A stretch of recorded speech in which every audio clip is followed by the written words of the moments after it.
Members of the organizing committee of CSIR, distinguished chairs and speakers, dignitaries and participants from India and from across the world. Namaskar. Wish you all a very good morning, good afternoon, and good evening. On behalf of CSIR, the Council of Scientific and Industrial Research of India, I welcome you all to the day 2 of our science session, named CSIR for Connect, Collaborate, Converge, and Convert for Global Sustainable Development, being organized as part of the Science Summit at the 79th UNGA. Yesterday, the day 1 of the event set out a brief introduction of CSIR and presented some of CSIR's technological contributions to the UN SDGs in 4 sectors, namely affordable healthcare for global society, food and agriculture, environment and waste management, and sustainable infrastructure. I'm happy to share that the session was attended by over 1,350 viewers from across the world from different platforms. Today, we will mainly focus on strengthening cooperation. We will begin with a scientific session on climate change that will feature 2 talks. This will be followed by a special session on strengthening South-South cooperation for achieving SDGs, jointly hosted by the World Association of Industrial and Technological Research Organizations, in short WETRO, and UN's Asian and Pacific Center for Transfer of Technology, APCTT, and the CSIR. It will present 5 talks on diverse topics by eminent external international experts. The meeting will conclude with a panel discussion focused on strengthening South-South cooperation for sustainable development. With that brief context, let's start with the scientific session on climate change. It will be chaired by Dr. Atul Narayan Vaidya, Director of CSIR National Environmental Engineering Research Institute. Dr. Vaidya is a PhD in chemical engineering. He has over 34 years of research experience in environmental science and engineering, especially in waste management, including characterization, treatment, reuse and recycle, impacts on the environment, GHG emissions, and environmentally sound practices. He has facilitated decision-making across India at various fora and with various industries. He's actively working in the Stockholm Convention, UNFCCC, and Minamata Convention. His contribution in national and international environmental policies have been noteworthy. Over to you, sir. Thank you, Dr. Amma. I hope I am audible. Yes, sir. Yeah. On behalf of, for this session, I welcome all the participants. You are already welcomed by Rama on behalf of CSIR. This particular technical session is dedicated to climate change, climate action, and the obviously the emphasis on strengthening the collaboration. As we all know that the impacts of climate change have been well established. They are all beyond doubt and debate. Debate can be on the extent of climate change, but not on the establishment of climate. Climate change has been very well established. And when we want to fight any climate change or we take climate action, the major important, one must know what he has to fight against or what he has to mitigate. And therefore, greenhouse gas emissions, which are primarily responsible for climate change, inventory of greenhouse gas emissions and various tools to estimate greenhouse gas emissions, it becomes very important to understand what is to be fought against, what climate actions are to be taken, where our mitigations and adaptation measures are to come. And therefore, this session is, today we have 2 lectures in this session. The first lecture will be on the geophysical investigation tools, which can be applied to climate change and inventories also. And that will be taken up by principal scientist of CSIR, National Geophysical Research Institute, Dr. Prashanti.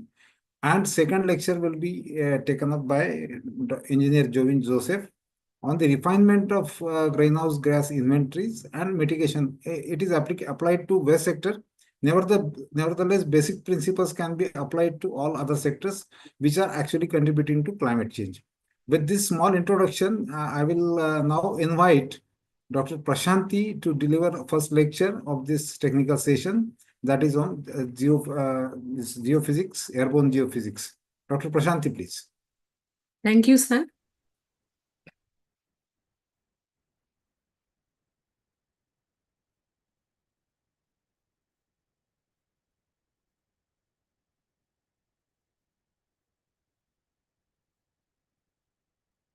Good afternoon to all of you. Thank you so much for giving me this opportunity for representing airborne geophysics of CSIR on this platform. Along with several other disciplines of science, CSIR is also known for its research contributions in the field of earth sciences, with a mandate to conduct research for public good science to enable government agencies, public and private sector stakeholders to make informed decisions about the use of natural resources sustainably. Geophysics is a sophisticated science involved in the affairs of mankind. Many methods of geophysics are directly connected to multiple sustainable development goals. Airborne Geophysics Group of CSIR has been working towards achieving several of them. For example, for responsible exploration of Earth's natural resources for economic development of the country, for identifying cleaner energy sources like uranium to mitigate carbon footprint that impacts climate change, objectives related to human pursuits such as groundwater resource mapping and its management, and also for mapping the subsurface for infrastructure projects. Geophysics is a non-invasive investigation of Earth's interior using principles of physics to measure variations of several physical or geochemical parameters of Earth's subsurface materials. Some of these methods, which do not require ground contact, are adopted in airborne surveys using sensors mounted on aircrafts. Means that the measuring platform is moving high above the ground. It is very advantageous than the ground geophysical surveys to quickly map a large region in an effective and systematic manner, which is never possible to conduct on ground. It takes a few hundreds of days to collect the data, which can be collected in one day of airborne surveys. CSIR has been working on airborne geophysics as the major activity group since 1961 and conducted the first airborne survey in 1967, and later on did several works for mineral and hydrocarbon exploration. First heliborne survey in Antarctica was done by CSIR. Organization developed magnetometers in the first few years itself. The important achievement was the development of pulse transient electromagnetic system indigenously. This was one of the early systems in the world.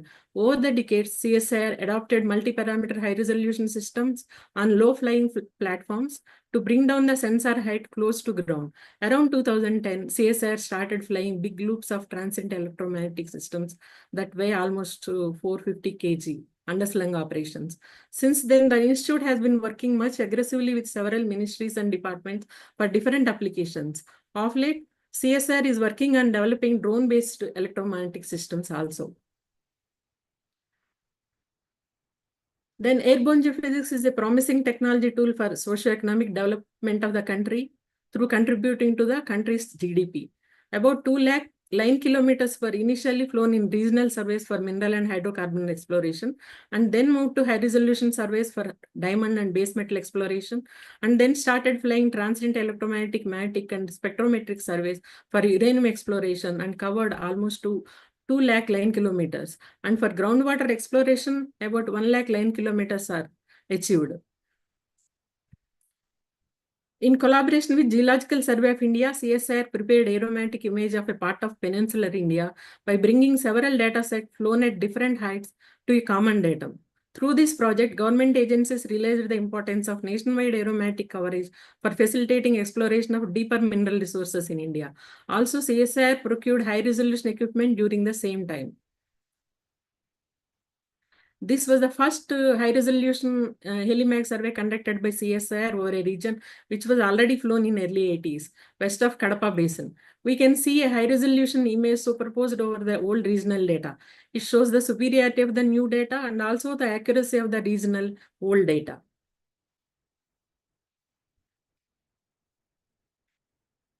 Coming to base metal exploration, we did our first high-resolution survey, sponsored survey for multinational companies like Phillips Dodge in India over several terrains. One of them is over Delhi Aravalli Fold Belt for base metal exploration. You can see the actual topography in the right-hand side image and the unexposed geological structure unraveled by the heliborne magnetic data in the left-hand side image. Next, coming to diamond exploration, kimberlite is an igneous intrusive rock that has come up to the surface from a depth of 150 kilometers and carried diamond from that depth to the surface of the earth. We did helimatic surveys extensively for kimberlite exploration with a line spacing of as minimum as 50 meters and a spatial resolution of 2 meters. Our surveys led to the discovery of few pipes in this region. In this map, in this blown up map, you can see the magnetic anomaly over a kimberlite pipe. There are several such diamond pipes were discovered in this region. Then coming to uranium exploration, exploration of uranium is directly possible only when it is on top few centimeters of Earth's surface. As the time progresses, there is a need for finding deeper resources where geophysical methods are the only tools for deeper exploration. Atomic Minerals Directorate and the Department of Atomic Energy of India took up this project for augmentation of uranium resources of the country for its use in nuclear power plants. Nuclear energy is a popular way of generating electricity around the world, as you know. Nuclear power plants do not emit greenhouse gases, so its carbon footprint is zero and its land footprint is minimum when compared to other zero emission sources.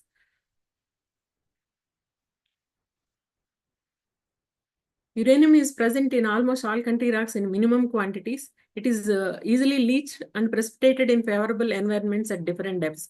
These environments are found using airborne electromagnetic methods. We have been flying EM systems over different geological terrains in different parts of the country. There are basically two variations in electromagnetic methods: energizing the earth by transmitting current of different frequencies with different transmitting coils at a time, and recording the reciprocation of the earth is called the frequency domain electromagnetic method, whereas energizing the earth by transmitting current and then switching off and then measuring the decay of the response during the off time is the time domain electromagnetic method.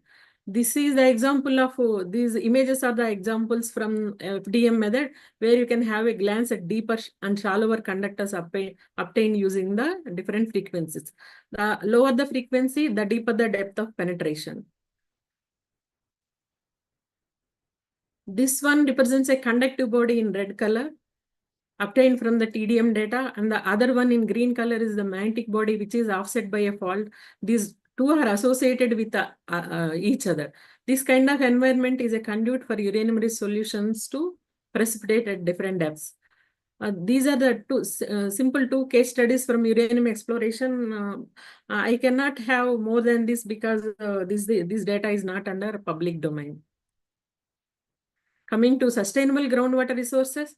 Sustainable groundwater resource development includes efficient management of existing groundwater resources on a long-term basis and aiding its recharge and sustaining its quality. There is an imbalance between groundwater recharge and extraction, resulting in rapid groundwater depletion in several parts of the country. Climate change impacts are alarming and likely to aggravate the water problems further.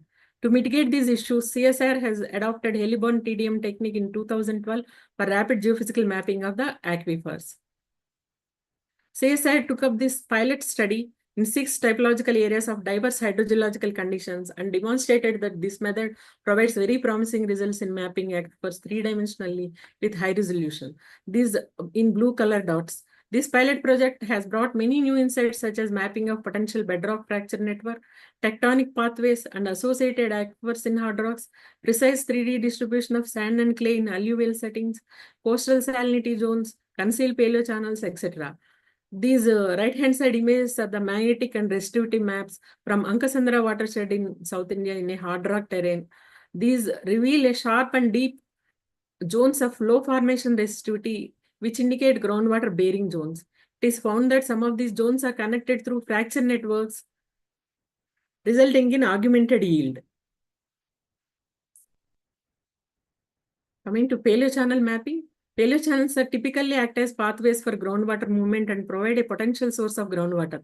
Their presence can be helpful in identifying areas suitable for recharge and at times mitigating contamination problems in afflicted regions. Thus, mapping of paleochannels is very significant in planning and management of groundwater resources. TEM system had been utilized extensively for delineating paleochannels in several terrains in India. Left-hand side image is from Northwest India. The presence of a very narrow and thick paleochannel is identified within alluvium overlying a proterozoic basement. right-hand side one is an example from coastal sediments where a deep paleochannel buried under 100-meter thick sequence of coastal sediments has been identified, which is connected to sea, facilitating pathways for groundwater discharge and slightly intruded by saline water. This study is from Northeast India's Ganga plains in the left-hand side, where this red color feature is the paleochannel that is hydrogeologically linked with the underlying aquifer. The shallow aquifer in blue color zones are the aquifers and green and gray are the clay. This shallow aquifer is polluted with arsenic and also interconnected with the deeper aquifers through weak zones. This interconnectivity may spread the contamination to deeper levels. The clay at intermediate levels in gray color acts as a barrier for contamination. If we start pumping from deeper aquifer alone, then the weak zone in clay becomes leaky and allow contaminated water to flow down due to downward hydraulic pressure. We can identify these kind of leaky zones from AEM data and suggest equal mapping from both the aquifers so that the contaminated waters do not flow down to deeper levels. The right-hand side image is an example from Surat city, a coastal city, where airborne survey was conducted to locate French wells to extract fresh water from the riverbed. Identified salinity zone within the river also in blue color, and also suggested a location for the barrage to construct a barrage to arrest the salinity intrusion further into the river.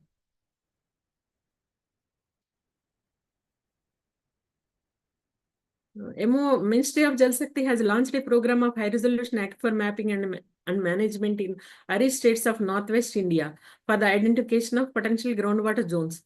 Through this study, 1,300 potential drill sites were suggested for groundwater pumping, and more than 1,000 suitable sites for aquifer recharge are also suggested. And it revealed more than 200-kilometer long paleo channels in these states. Recently, CSIR conducted an airborne electromagnetic survey in Ganga Yamuna Doab as a part of Namami Gange project to address the groundwater crisis.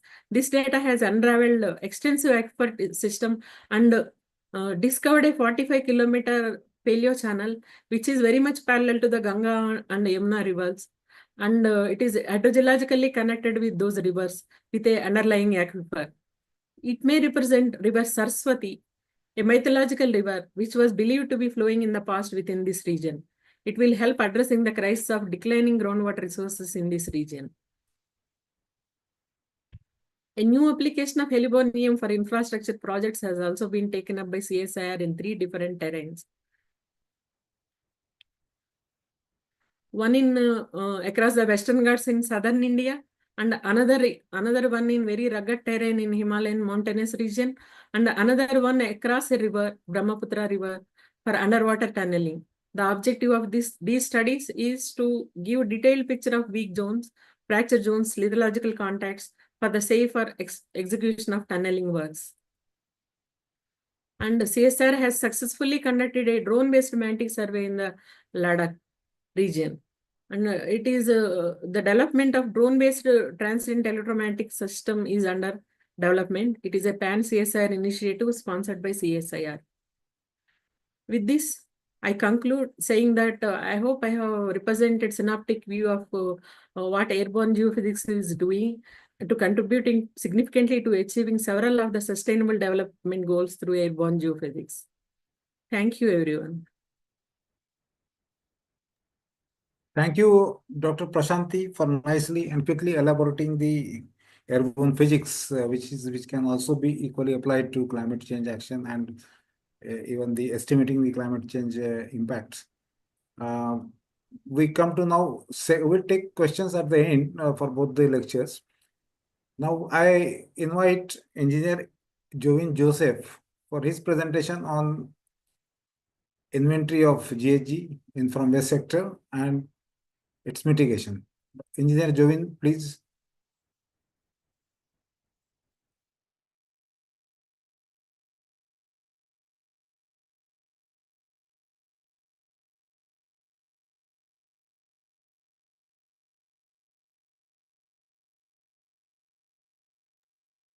Jovin, you are not audible. Are you on mute?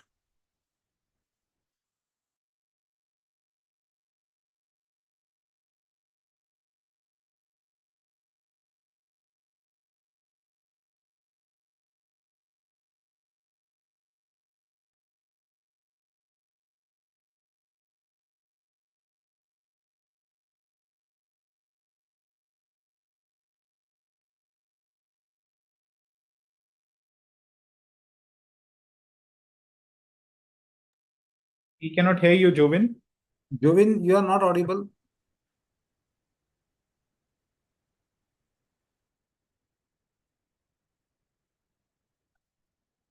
Switch on your video also.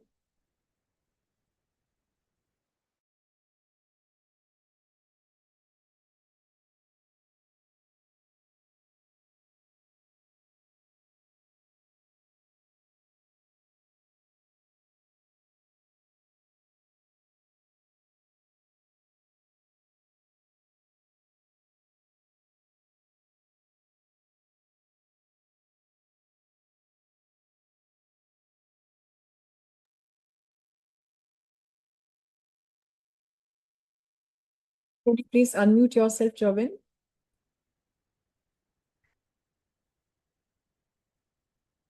Jovin, unmute yourself.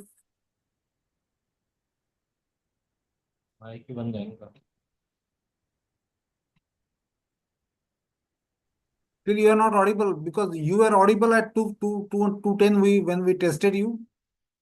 Are you using the same system?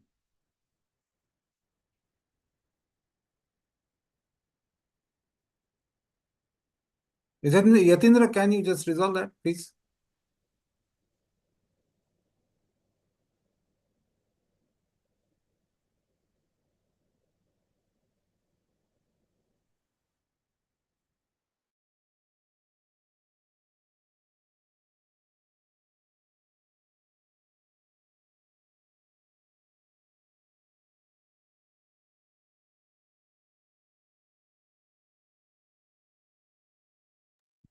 Jovin, just click on the button just next to the mic. There is an option to select the microphone. You can select the microphone.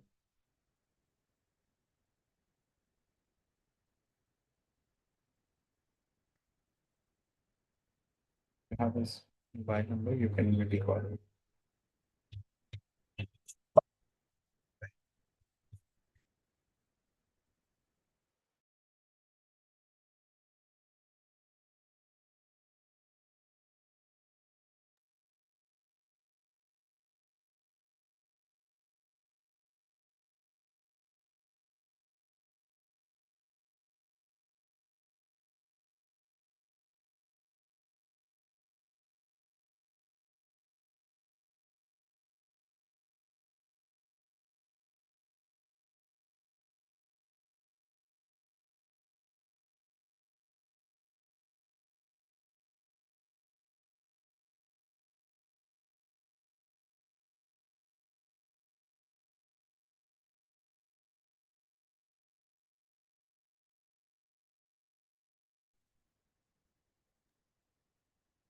Maybe in the meantime, we can take some questions.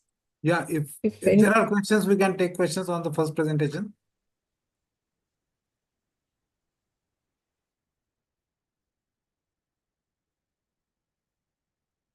Are there any questions on the first presentation so far? If you have any question, kindly raise your hand.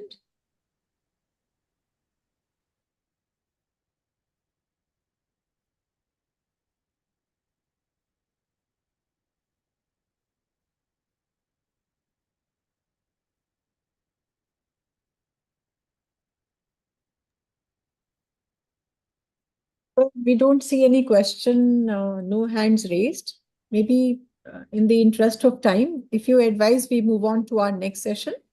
And we can come back to his presentation. Yeah, sure. If he's having some problems, let us go ahead with next presentation to save the time.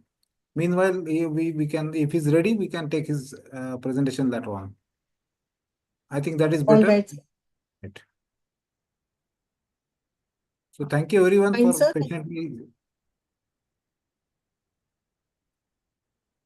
You please continue, Rama, with next session. Thank you, sir. Thank you, sir. We'll come back to you again. In that case, now we move on to our special session on strengthening South-South cooperation for achieving SDGs, which is hosted jointly by the VETRO, APCTT, and CSIR. The session will be moderated by Dr. KJ Sriram, Director of CSR Central Leather Research Institute, and also Director of the CSR Chemicals and Petrochemicals themes, which involves over 19 CSR institutes. Dr. Sriram, a leather technologist by training, specializes in sustainable manufacturing and alignment of leather industries to SDGs. He has made important contribution to green chemistry of chromium, leading to its better industrial management at the global level. He has contributed immensely to the development of environmentally benign and cool pigments from rare earth metal ions.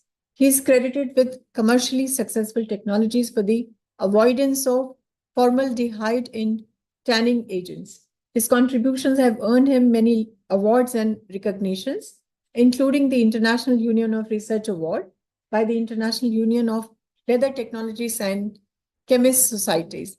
He is serving as a member and chairman in many committees and boards. With this, I hand over the stage to Dr. Sriram. Over to you, sir. Thank you, Dr. Rama. I hope I am audible. Yes, sir. So let's go ahead. I have a very distinguished panel here to talk about South-South cooperation. And each one of them has tremendous experience on this subject. And without wasting much time, let me just go ahead and introduce my panel.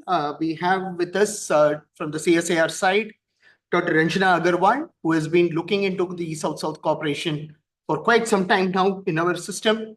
And she would be in a position to authoritatively speak about CSIR and also India in particular on this aspect. And second, we have from Wipro, Ms. Astuti. Welcome to the program, and also thank you for being a co-host with CSIR in this program. We look forward to your talk on the various aspects of how Wipro has been facilitating various doctoral programs and interactions between various countries in the region. Thank you for joining us today. We also have with us Dr. Preeti Soni from the APCTT, person with tremendous experience on the various aspects of SDG and also the climate aspects and terrorist activities in the area. Welcome, Dr. Preeti, to this program. We also have Mr. G. Balasubramaniam, the High Commissioner to the Nigeria, Federal Republic of Nigeria. Sir, I hope you are there because I couldn't see your picture. So I hope you are there with us today. And if he comes with a tremendous experience on India's relationship with countries starting from Africa. He has been there in Moscow, Bangkok, and several other places. And he will be in a good position to tell us how India interacts with major countries across the globe. Finally, but not the least, a very good partner in Ethiopia, MIDI, represented here by Mr. Delijan. And welcome you, sir, to this meeting. We hope to see how best the India-Ethiopia partnership has materialized and what more we can do together in the overall development of Africa and Ethiopia in particular.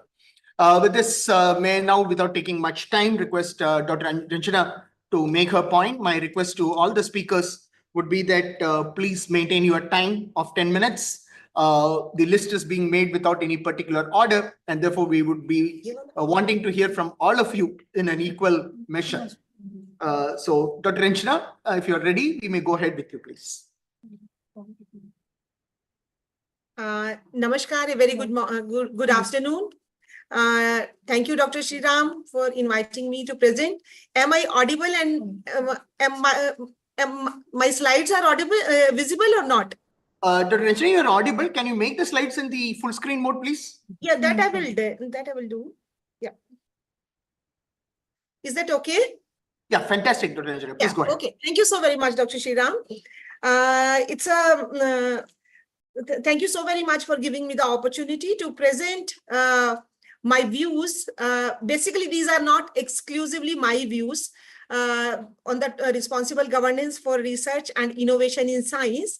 These are the views which we have captured by doing a one-day conclave which was prelude to this event, where CSIR, APCTT, and Vitro collaboratively hold one-day brainstorming sessions, and where more than 15 organizations, policymakers, policy implementers, academicians, and industrial development institutions all participated and talked about the issues and also provide the recommendations how to deal with particularly 2 sustainable development goals. One is goal 5, which is on gender equality, and the other one is SDG 17, which is partnership for the goals.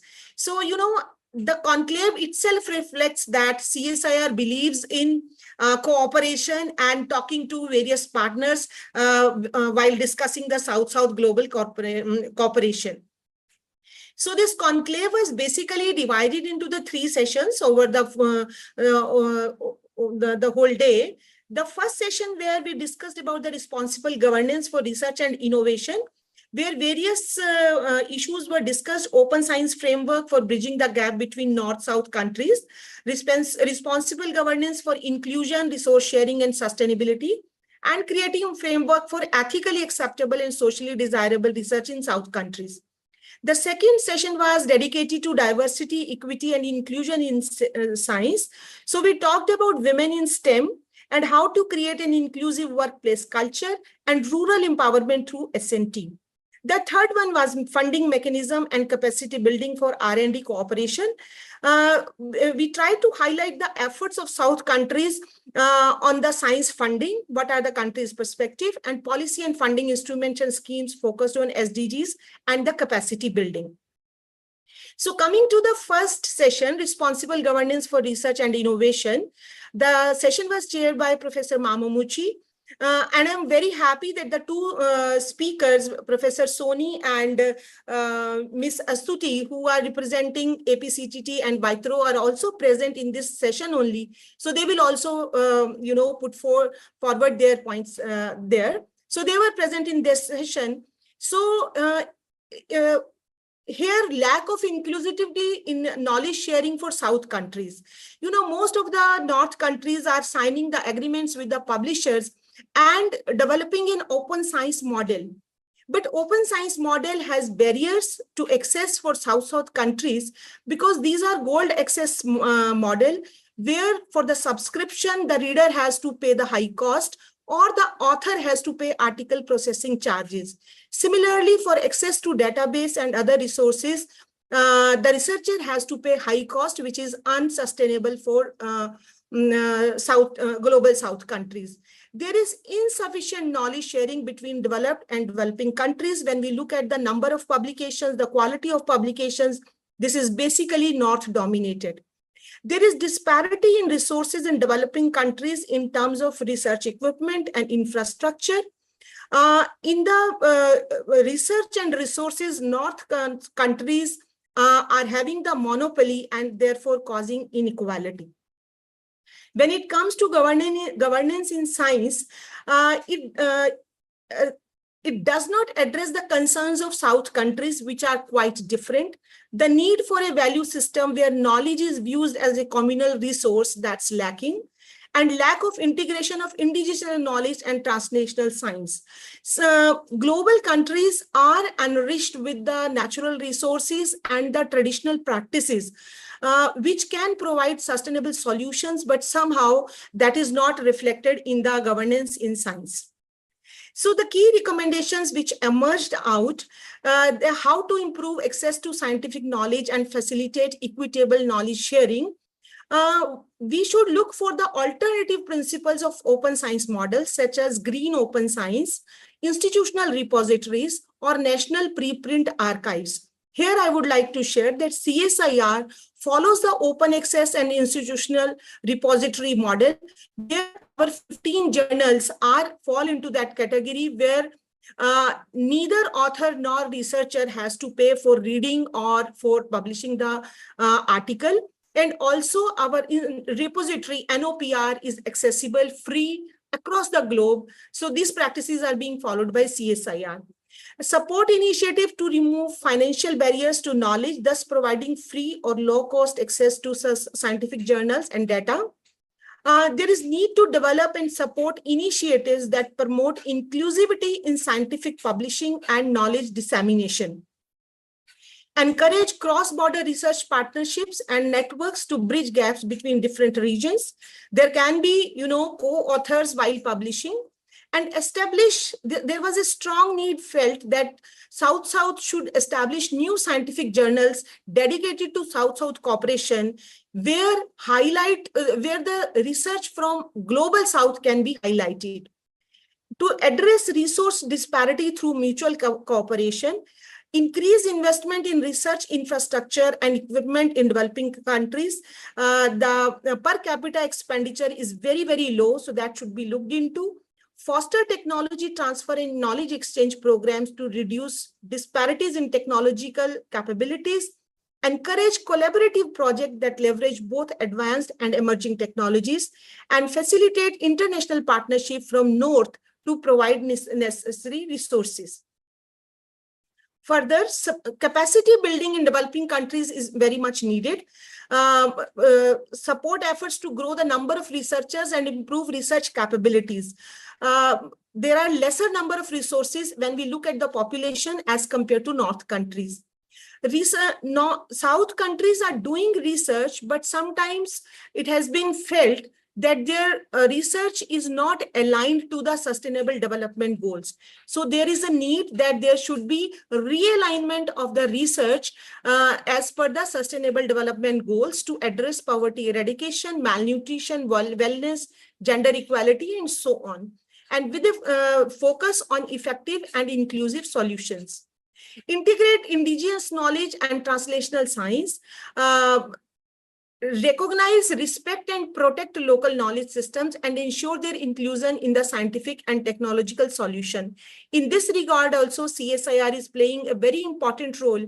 Traditional knowledge digital library is a full division, a full unit of CSIR, which is engaged in recognizing, respecting, and protecting traditional knowledge. Enhance ethical governance in research, establish and enforce ethical guidelines for research and innovation, ensure transparency, fairness, and accountability in scientific practices. And the most importantly, which has been highlighted by the speakers, not Indian, but also the international speakers, that we should have the philosophy in science or Ubuntu, which is humanity to others, and Vasudeva Kutumbakam, where the whole world is our family. So with this philosophy, I think this will help to bridge the North-South gap. Coming to women in STEM, diversity, equity, and inclusion, the key issues, globally, it has been felt that there is underrepresentation of women in STEM. According to UNESCO, there are only 30% women in STEM-related fields. Particularly in engineering, architecture, computer science, the number of women are very, very less. And therefore, United Nations General Assembly has announced 11th February as the International Day of Women and Girls in Science, recognizing the critical role they may play in achieving the international agreed SDGs. The key issues are there are lots of invisible and visible biases which are perpetuating gender inequality in STEM. The most important is the gender stereotyping, where the society fixes the roles and tasks for women, what they can or cannot, what they should or should not.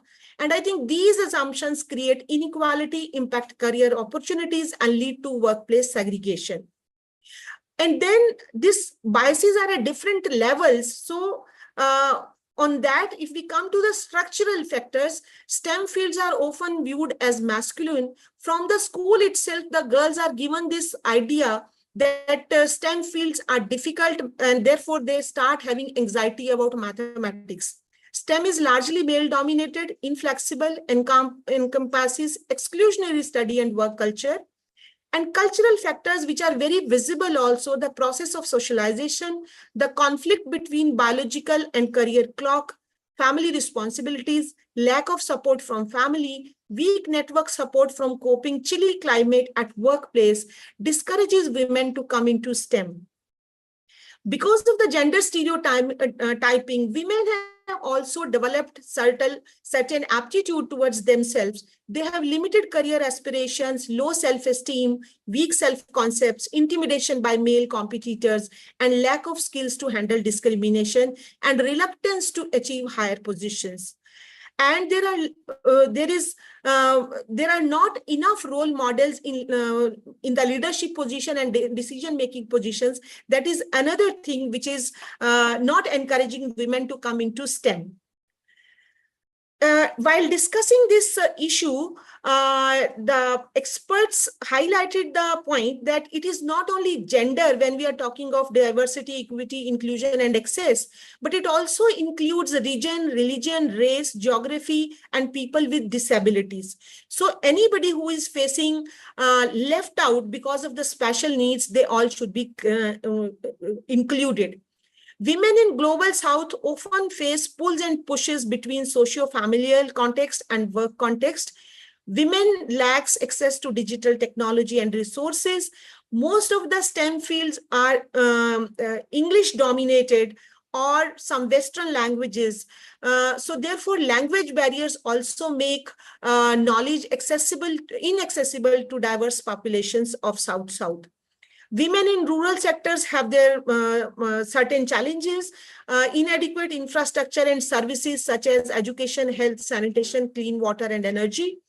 Lack of support to women-led innovative initiative, and tribal and rural communities have no formal education to practice science, yet they work selflessly to serve the masses with their experiential learning and knowledge in science. So their knowledge should be utilized for sustainable development goals achievements, particularly in crop diversity, agriculture, waste management, and climate change.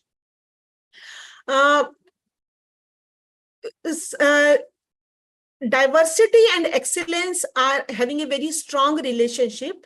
Therefore, we should develop STEM policies to foster innovation and development by addressing and mitigating both visible and invisible biases.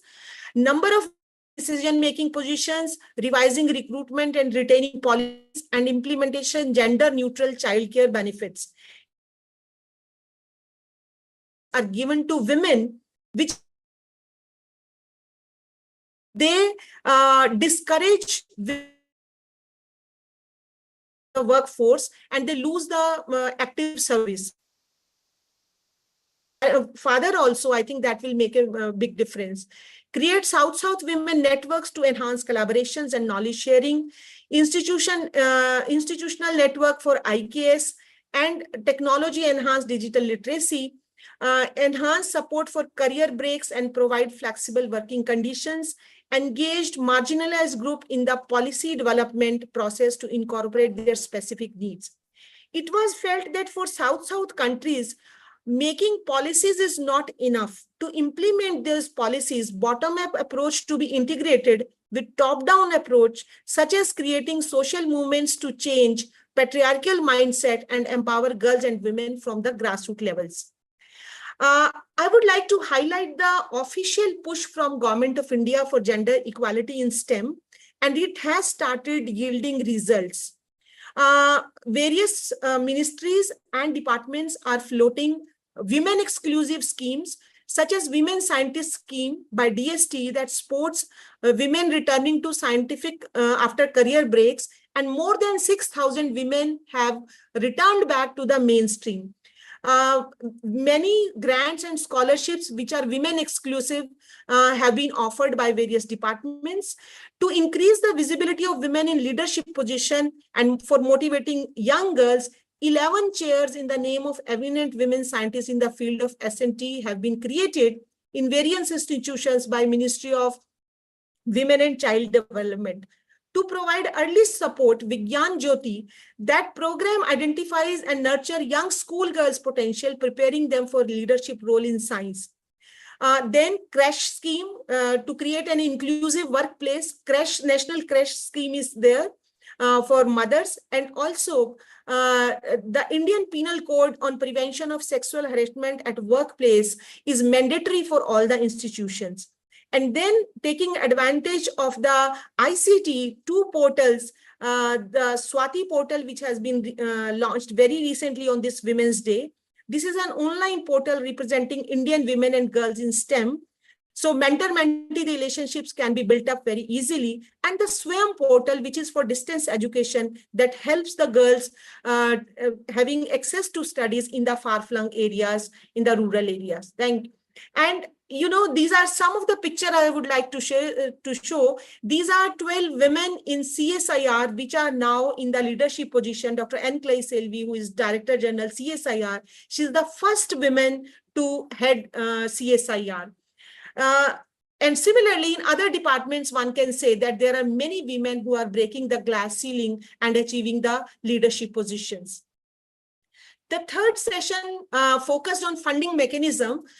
So it was highlighted that specific needs and priorities are there for South-South countries because they face unique challenge and priorities, such as the North countries are funding research on diseases like hypertension and diabetes, while for global South, there should be more emphasis on the infectious diseases like malaria, dengue, tuberculosis, etc.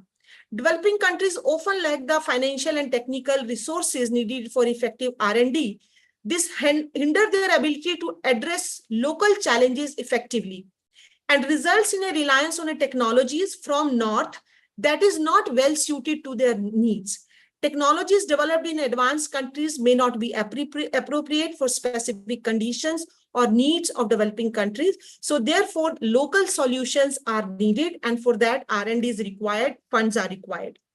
Collaboration at regional, national, and international level to realize the potential of technologies is desired. Within the country also, there is not enough strong cooperation between government, industry, academia, NGO, and society to facilitate R&D. There is need for building human and institutional capacities by creating mechanisms to support research, training, and infrastructure development in less developed regions, especially in science and technology sector.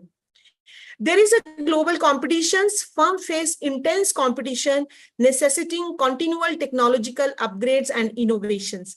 R&D is vital for firms to maintain their market position and create new products, services, and processes. The key recommendations for funding mechanism emerged as there is a need for effective South-South cooperation requires sustainable, dedicated funding and strengthening institutional framework for research and innovation. Call for new approach that emphasizes mutual benefits, shared values, and indigenous knowledge to facilitate positive change and sustainable development, rather than a one-way flow of raw material from one country and finished product from the other country. The collaboration should aim for joint production, exchange, and value addition in both regions. Joint efforts in R&D can prioritize local needs and promote context-specific solutions to sectors like health, agriculture, manufacturing, and technology, leading to mutual beneficial outcomes. Acceptability to available technology to different stakeholders for informed decision-making technology adoption. Policy harmonization and institutional strengthening. It needs a robust and harmonized policy framework across regions to foster inclusive growth, facilitate the adoption of core technologies, strengthening of R&D. Dr. Ranjana, 1 more minute, please. One more minute. I will be finished. Yeah, and digital infrastructure is necessary to support technology diffusion. With 4.0 technologies, it's very important that South-South should be conscious about the fact that AI and machine learning in the North, the focus is substituting labor. But in our countries, we should look for the enhanced productivity rather than they should create more jobs rather than substituting labor. So we should be conscious about the fact. And some efforts of India in the twinning programs, TWAS fellowship, with the World Bank, 6 centers of excellence have been developed in African countries. With Ministry of External Affairs, CSIR has developed ITEC, Indian Technical and Economic Cooperation for developing countries capacity building. Bilateral programs like those with Egypt and South Africa involve significant collaboration and investment from both sides. With Mauritius also, the technological program is there. And India can play a very, India is sharing its remote sensing technology and digital public infrastructure, which is a good example of South-South cooperation. And lastly, I would like to summarize it that Ubuntu and Vasudhaiva Kutumbakam philosophy in science can serve as the foundation for South-South cooperation, for fostering solidarity among countries in Global South. South-South cooperation enables joint efforts in capacity building, technical training, best practices, knowledge, which can strengthen local expertise and institutions. New journals, as I have discussed earlier, that should be prioritized. Organizations like CSIR, APCTT, WITRO, UNESCO, UNIDO, and ISTIC, they together can play central role in creating stronger mechanism for South-South cooperation. And triangular cooperation involving southern countries and developed countries, where the latter provide funding and technical support while southern countries offer relevant knowledge and solution. Two successful models I would like to highlight. One is NARICA, New Rice for Africa, where UNDP, Japanese government, and African Development Bank came together and provided this New Rice for Africa. And IBSA, where India, Brazil, and South Africa, their triangular cooperation is happening to demonstrate the potential of this approach. In the end, I would like to acknowledge all the eminent speakers. I'm not able to read all the names, but these speakers participated and presented their views, which I have collated in this presentation. Thank you very much. Thank you, ISTAD, and to the chair and the listeners who have given the patient hearing. Thank you so very much. Thank you, Dr. Anshula, for setting the tone for today's discussions. Wonderful presentation. Can I request you to please unshare your presentation so that we can go forward? Yeah, sure.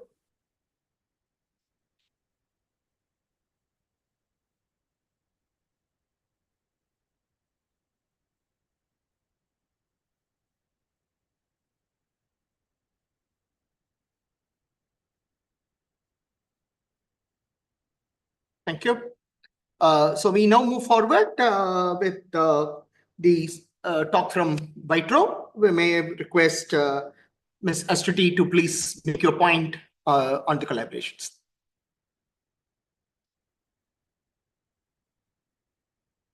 You are muted, please. Yeah, thank you, Dr. Sriram. Could you see my screen? Yes, please. Please go ahead. Okay, thank you. Good morning, good afternoon, and good evening for all participants from across the world. It's a great honor to be invited here to share about WITRO in the summit, in the Science Summit. And today I would like to introduce about empowering global collaboration, WITRO's role in advancing SDGs impact.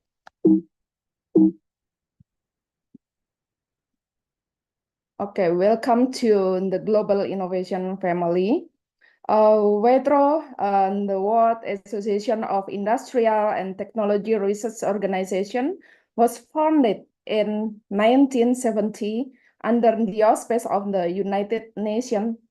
As an independent non-profit organization, we engage with over 170 members across the world and approximately from 70 countries, focusing on enhancing research and development capabilities. And this diverse membership is crucial to fostering cooperation, enabling countries in the global South and North to collaborate on shared challenges. And yeah, by facilitating the partnership between the countries and the global innovation family, WITRO empowers nations to share knowledge, resource, and expertise, enhancing their collective capacity to tackle sustainable development issues. WITRO offers full and associate member attracting the diverse entities such as research institutes and business. This varieties allows us to promote partnership where members can collaborate on projects that address regional needs while sharing best practice and innovative solution. And with the presence of in the 5 regions, like in Africa region, Europe, Middle East, North Africa, Asia, and the Pacific, and Latin America and the Caribbean, Vitro is uniquely positioned to facilitate members across the world. By bridging the gaps between this region, we foster collaborative efforts that enhance regional innovation ecosystem. And Vitro force partnership based on shared goal and mutual benefit. By focusing on driving innovation and sustainable development, we enable member organizations that leverage local knowledge and address common challenges such as climate change and food security.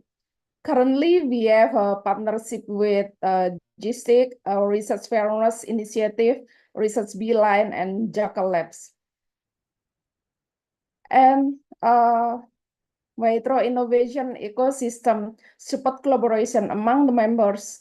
By promoting joint research initiative and innovation strategies, we help countries pool their resources and expertise to develop impactful solutions tailored to their unique context.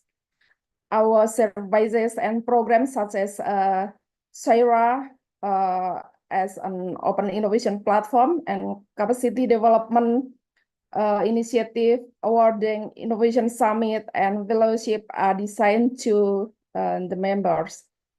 This platform facilitates knowledge exchange and joint project, enabling countries to collaborate effectively on sustainability goals. And CSIR enhance the usability and efficiency to finding the research partner and funding opportunities, especially tailored for collaborative efforts among the members. This platform allows members to connect, share resources, and collaborate on projects that align with their development goals.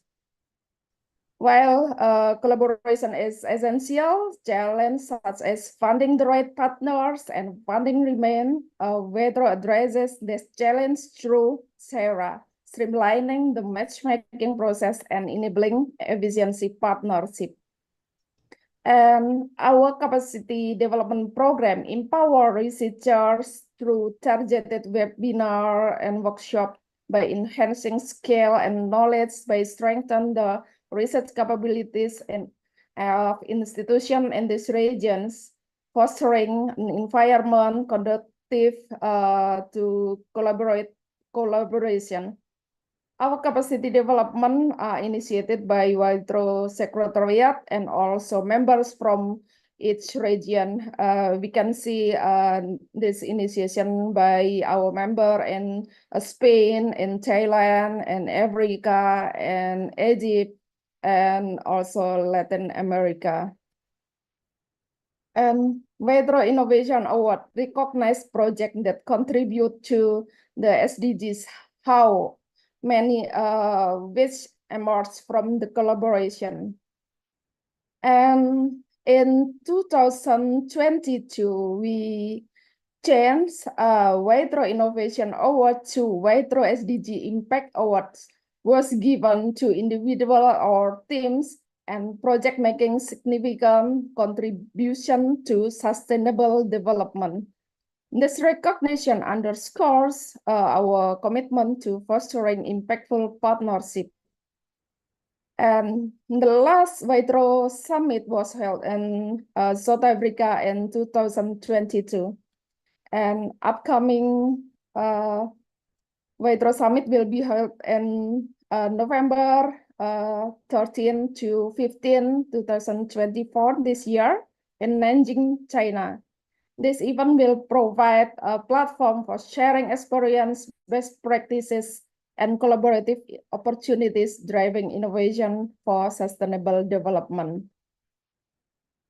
And our fellowship program, we Waitro initiate the fellowship pool. So far, we have 4 fellowship program. They come from Waitro itself and also its member, like BRIN Fellowship, our organization in Indonesia, BRIN is National Research and Innovation Agency. We offering postdoctoral visiting researcher or visiting professor, and from Tubitak Fellowship, they are offering postgraduate and postdoctoral, and G3 Fellowship, they facilitate about research mobility, and Waitro Fellowship itself support with the travel subsidy. And this is our 4 scientists from Yaoundé One University join in BRIN Fellowship, 1 visiting professor, 1 visiting researcher, and 2 postdoctoral is ongoing join the project. And hopefully this opportunity can benefit other countries and region and foster collaboration across the world. BRIN is open to every one and every year, and everyone can apply who eligible for this project. And other collaboration and activities, we also follow up the Waitro mission by initiating collaboration among the members, such as visiting, joint research and development, joint funding, joint event, exhibition, visiting and discussion. This our activities, and based on our survey to our member from Asia and the Pacific in 2023, the top 3 technologies most expertise in agriculture and food, pharma and health product, biodiversity, and microorganism. And the technical topics most wanted in SDG 1 and 2, this top, and followed by SDG 12, 13, 7, 6, and 11. In conclusion, Waitro is dedicated to empowering the cooperation, foster innovation, and address the global challenges, bridging the gap between the global south and the global north. Together, we can create impactful solutions and contribute to the SDG and promote a sustainable future for all. Thank you for your attention. I look forward to discuss for further collaboration and strengthen the partnership to make a meaningful difference. Stay tuned to our communication channel through our website, Instagram, Facebook, and LinkedIn. Thank you. Thank you very much and congratulations for the excellent work that Waitro is doing to get people around to do great things. Thank you very much once again, and we hope to have some questions towards the fag end, so please do stay up. May I now request Dr. Preeti Soni, the head of APCTT, to please make your point. Dr. Preeti. Thank you very much. I hope you can see my slides. Not yet, Dr. Preeti. Okay.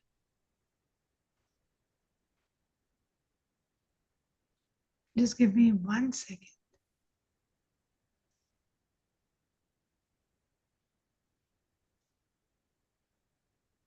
Okay. Yeah. Can we make it full screen, please? It's currently in the presenters mode. Okay. So if you can make it as, instead of this thing, you can make it as full screen. Yeah. I think it's going to the presenters it's not mode. coming. Yeah, fine. Please go ahead. No issues. Yeah. So I would like to thank you for this opportunity to speak to you. And also, I would like to thank CSIR for this opportunity to co-host this special session along with some of our other partners. My presentation is on regional technology cooperation for achieving SDGs in Asia Pacific. A lot of it has already been covered by Dr. Anjana's presentation. So I will quickly go over some of the issues related to SDGs progress in the Asia Pacific region with a particular focus on SDG 5, and then talk about APCTT and role that we play in regional technology cooperation as a dedicated platform for technology cooperation in the Asia Pacific region. Just to mention SDG progress in Asia Pacific, accelerating progress towards SDG is a priority. However, the progress has remained slow across all different goals. And it seems that as per the existing trajectory and the current pace, the region will not achieve the SDGs before the year 2062. That is at least 32 years behind schedule. There's a lot of need to collectively move towards acceleration of SDGs. It is also seen that the SDG progress varies significantly across different segments of population. The progress towards SDG 5 is slow. Across all indicators, we see a slow progress. And in some of the indicators, there's no data to actually judge how we are doing. But overall, women and girls do face challenges and disparities in employment opportunities and in decision-making goals. The goal itself sets out a clear indication for enhanced use of enabling technologies, particularly ICT, for equality. Technology is actually a central force or a tool that can accelerate SDGs. 70% of the 169 targets underpinning the SDGs can be enabled by 4IR technologies. Estimates have also shown that technologies can reduce cost of achieving SDGs by as much as USD 55 trillion. That's a major amount. And this is especially relevant for Asia Pacific as the region is fast becoming a hub for innovations, especially of digitally driven technologies that have a potential to accelerate SDGs. Technologies create new opportunities and improve quality of life across all sectors, including opportunities for women and girls. But the access of benefits of technological innovations have been slow.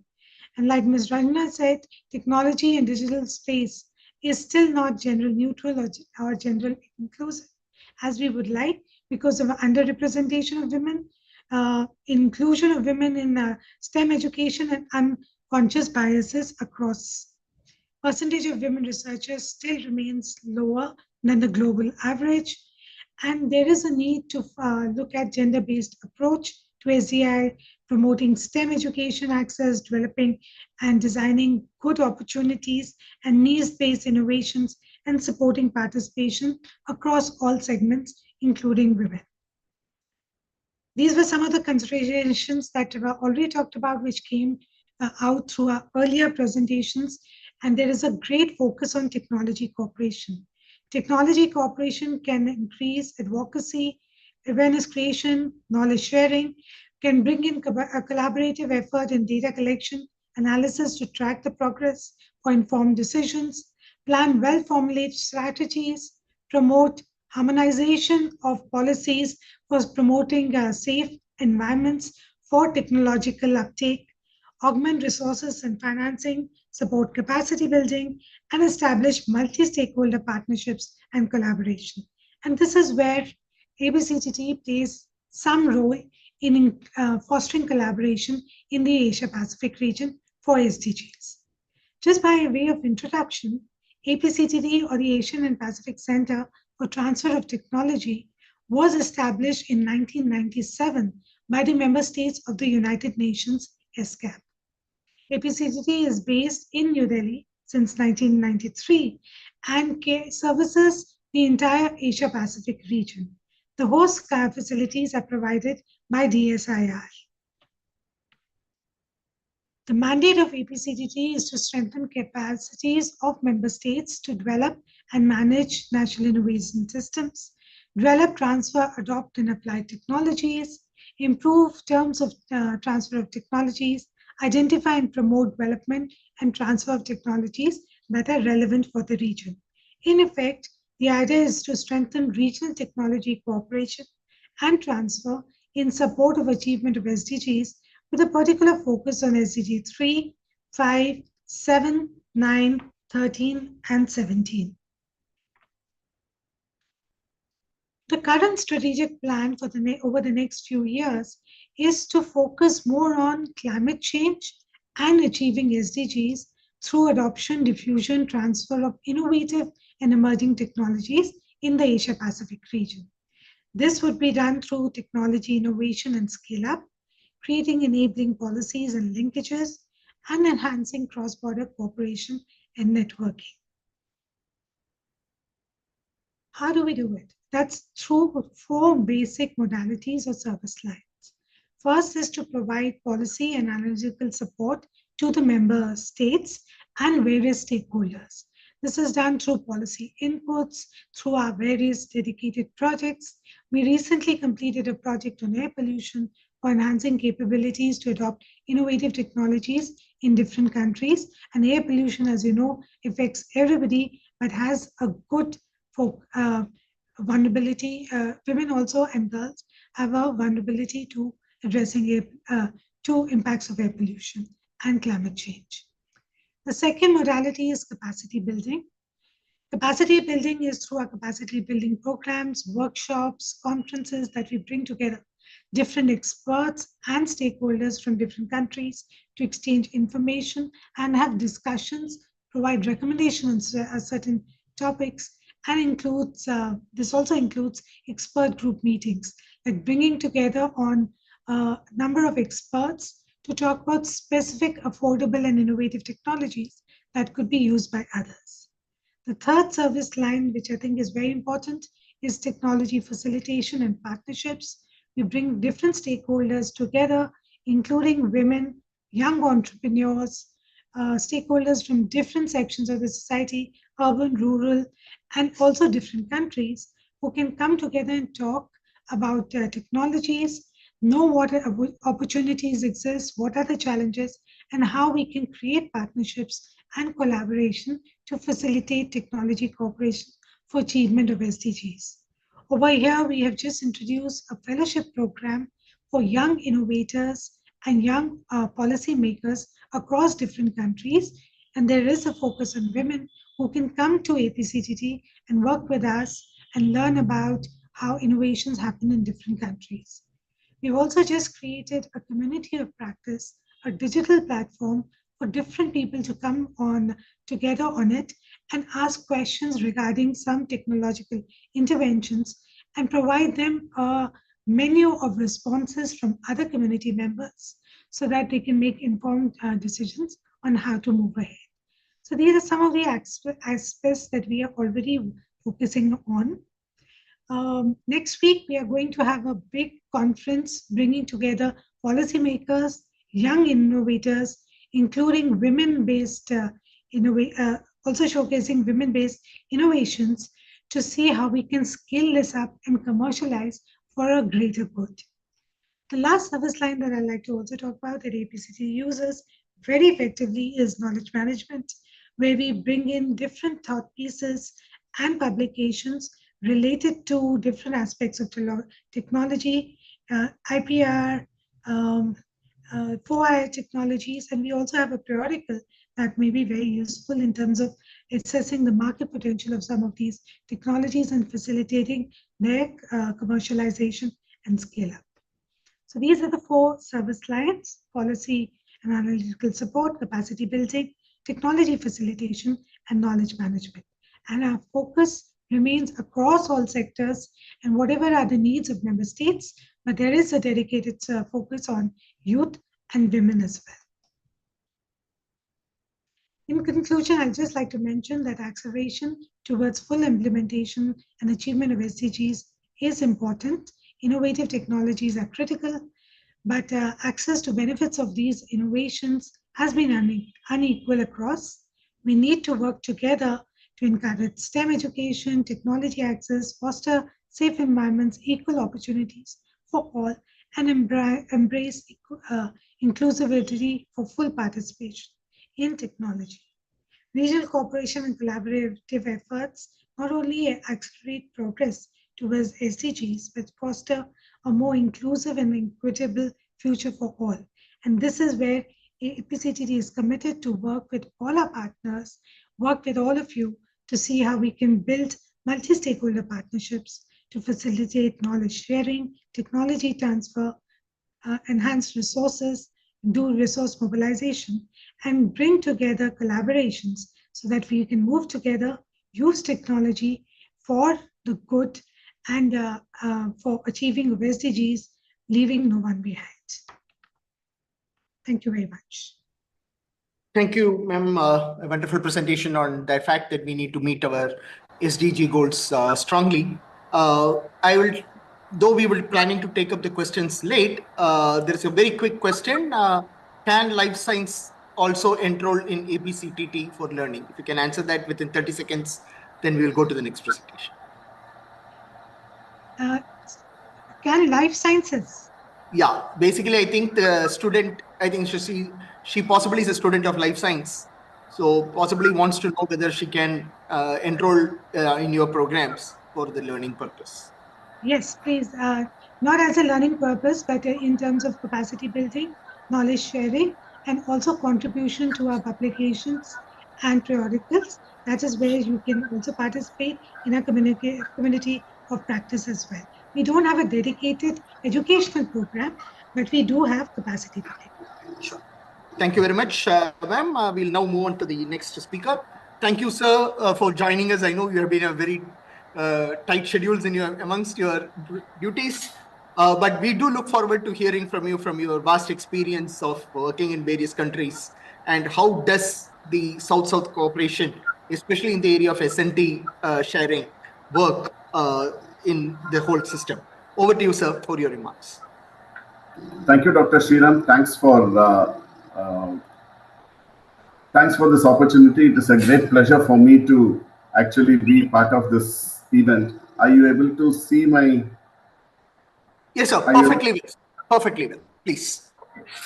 So let me start by thanking CSIR for giving this opportunity to join in the webinar on the strengthening South-South cooperation for achieving SDGs. And particularly, I'm very happy to lend some voice from Africa.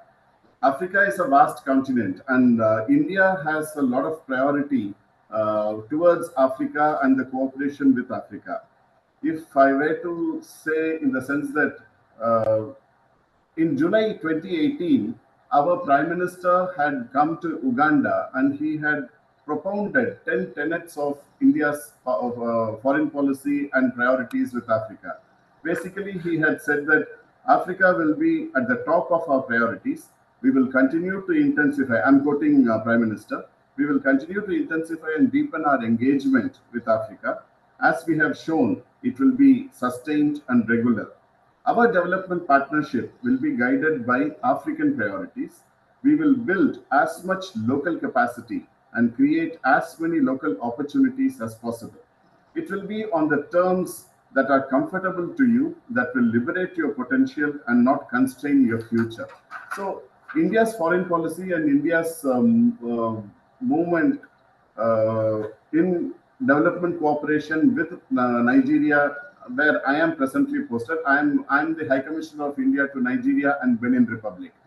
Where I am presently posted is also basically governed by these tenets of India's foreign policy that have been outlined by our Prime Minister.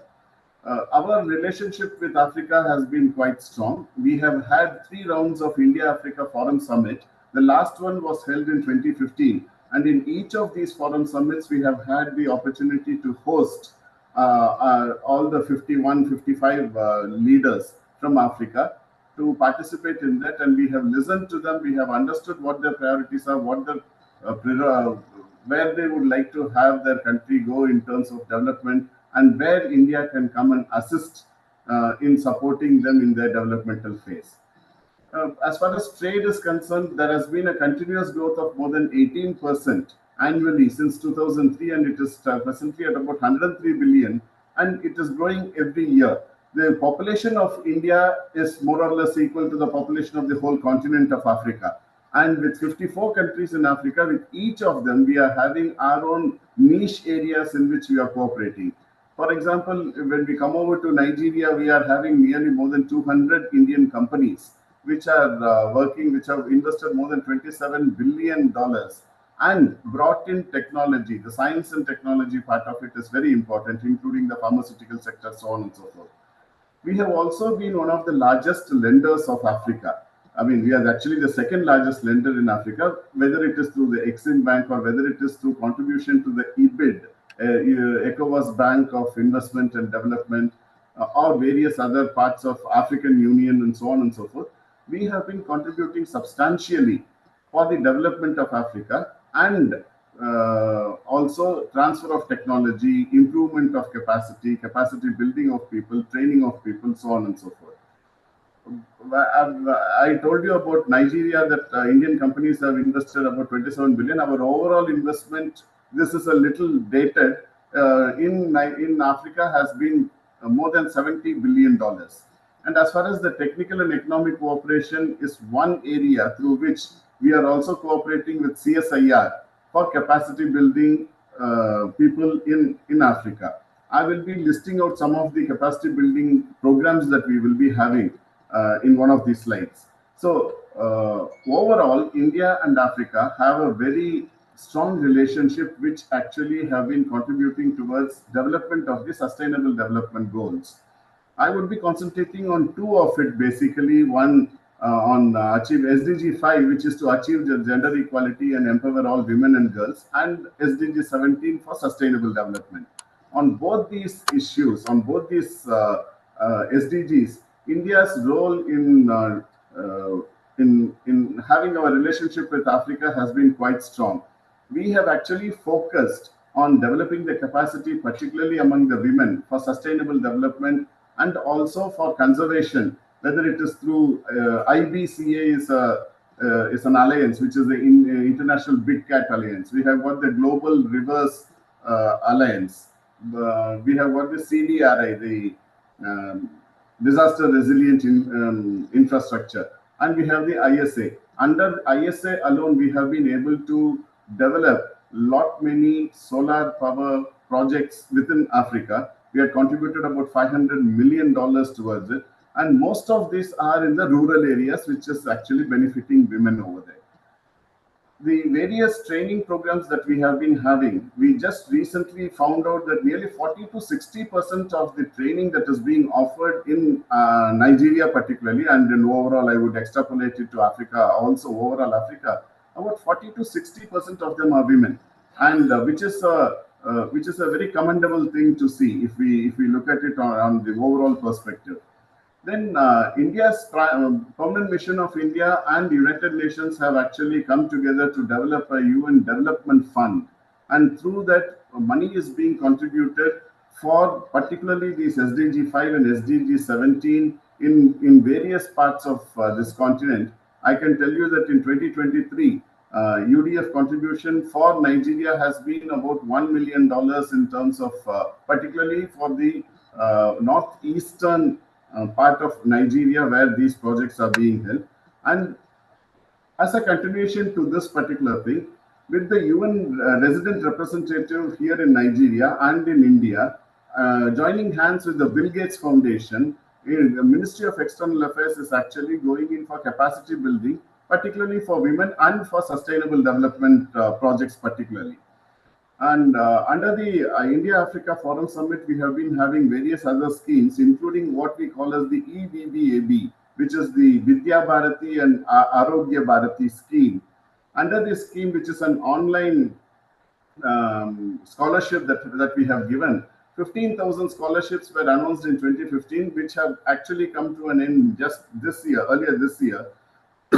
And I'm actually very happy to say that 5,000 of this 15,000 actually came over to Nigeria. Nigeria is the largest country with the largest population. It has got a population of 220 million. And amongst this 5,000 scholarship that we had given, majority was for women, which itself is a good thing. And as far as the development assistance is concerned, as I told you, I look after both Nigeria and Benin. In Benin, we have identified few projects which will certainly benefit the women, like the India, Brazil, South Africa trilateral salt project.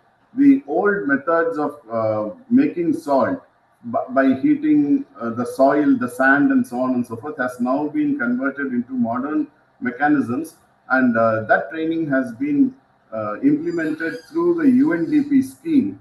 And I visited the project very recently, and the local women who have been suffering because of the old methodology and other things, they have benefited very well. Then we have a trilateral agricultural mechanization project with Germany and Benin put together, which has also been very successful. We have many of the companies which have set up shops over there. For example, I visited a Benin textiles plant, which is benefiting about 80% of them are actually women who are working over there. I mentioned about Nigerian contribution of Indian companies and in the science and technology sector. I have visited most of the companies which are into plastics, which are into manufacturing iron ore, steel manufacturing, textile manufacturing, pharmaceuticals, so on and so forth. They are very happy about the manner in which Indian companies have actually transferred the technology, increased the local employment. Majority of them are obviously women, and this have been a mitigating factor as far as the relationship is concerned. And on the official level, we do have various exchanges and bilateral meetings, including we had invited Nigeria for as a guest country for the G20 when we had the presidency. Then we had the Voice of the Global South Summit, in which there was a contribution and particularly a focus on science and technology, in which the ministers of science and technology were all requested to give their perspectives, which can be taken in for the Summit of the Future that is going to take place next week. We have been having various other exhibitions and parliamentarians visit, and defense and various other companies which are participating, which have contributed immensely towards capacity building between the two regions, I mean India and Africa. Some of these, I mentioned about some of these scholarships and other things. We have about iTech. We have, during COVID, we even went for e-iTech, so that under the Vasudeva Kudumbakam concept, we should have shared growth and shared prosperity. And any disruption in the normal activity should not disrupt the capacity building programs. And so we went in for e-iTech also. And we continued the whole program through the years of COVID in 2020 and 2021. Then we have ICCR scholarship, in which just now every year about 870 scholarships are given. Sorry, 960 scholarships are given for African countries. Each one of them is fully utilized in science and technology and administrative and various other programs, whether it is UG, PG, or PhD. With CSIR, we are collaborating with CSIR for the CV Raman International Fellowship, both for doctoral and postdoctoral research, and it is one of the biggest hits, I would say, in these countries, because they value the contribution made by India, and they are very happy about the training and the education that they get in the Indian institutes under CSIR. Then we have the India-Africa Forum Summit scholarships, and I mentioned that there are more than 50% of them are women. So on sustainable development and on sustainable development goal of 5 and on 17, India's contribution has been quite strong. I would stop over here, and I'll be happy to answer any questions subsequently. I gave a general perspective. I deal with Nigeria and Benin, but I gave a general perspective on the whole of Africa, 54 countries. I would like to also mention that after the current government had taken over, we had started 18 new embassies within Africa, so that our presence is everywhere to ensure that our shared growth and shared prosperity principle is there for the whole of the continent. I would like to end here presently, and thank you for this opportunity. Thank you very much, sir, for that tremendous, very good overview, because CSIR looks at Africa in a very, very strong way. My own institute has been having a tremendous relationship with Ethiopia, and we did try something in Rwanda, but did not really go through well. But we do see Nigeria also as a tremendous opportunity because there's a very vast leather sector in that country. And let me also just 1 second. I would also mention that Indian Institute of Technology Chennai has actually started its campus in Tanzania. So it's a major boost for the capacity building, including on the science and technology. I mean, there's no better institute than IIT. Let me also say that, we at CSIR have been also involved in the skill development activities. You mentioned about SALT, and that's one of the major things that CSIR had done both in India and abroad. And we surely would like to keep in touch with you to see how much more we can spread our wings in Africa. Thank you very much, sir, for your presentation. And we move on to the last speaker of the day. For this particular session, may I invite our good friend from MIDI, Mr. Diligent. Over to you, sir, for your remarks on CSIR and its relationship with Ethiopia. Okay. Are you hearing me? I can hear you, sir. Please, you can go ahead and share your slides. Okay. Okay, thank you very much, Dr. Stiram. Good afternoon for presenters, panelists, and participants from all over the world. I am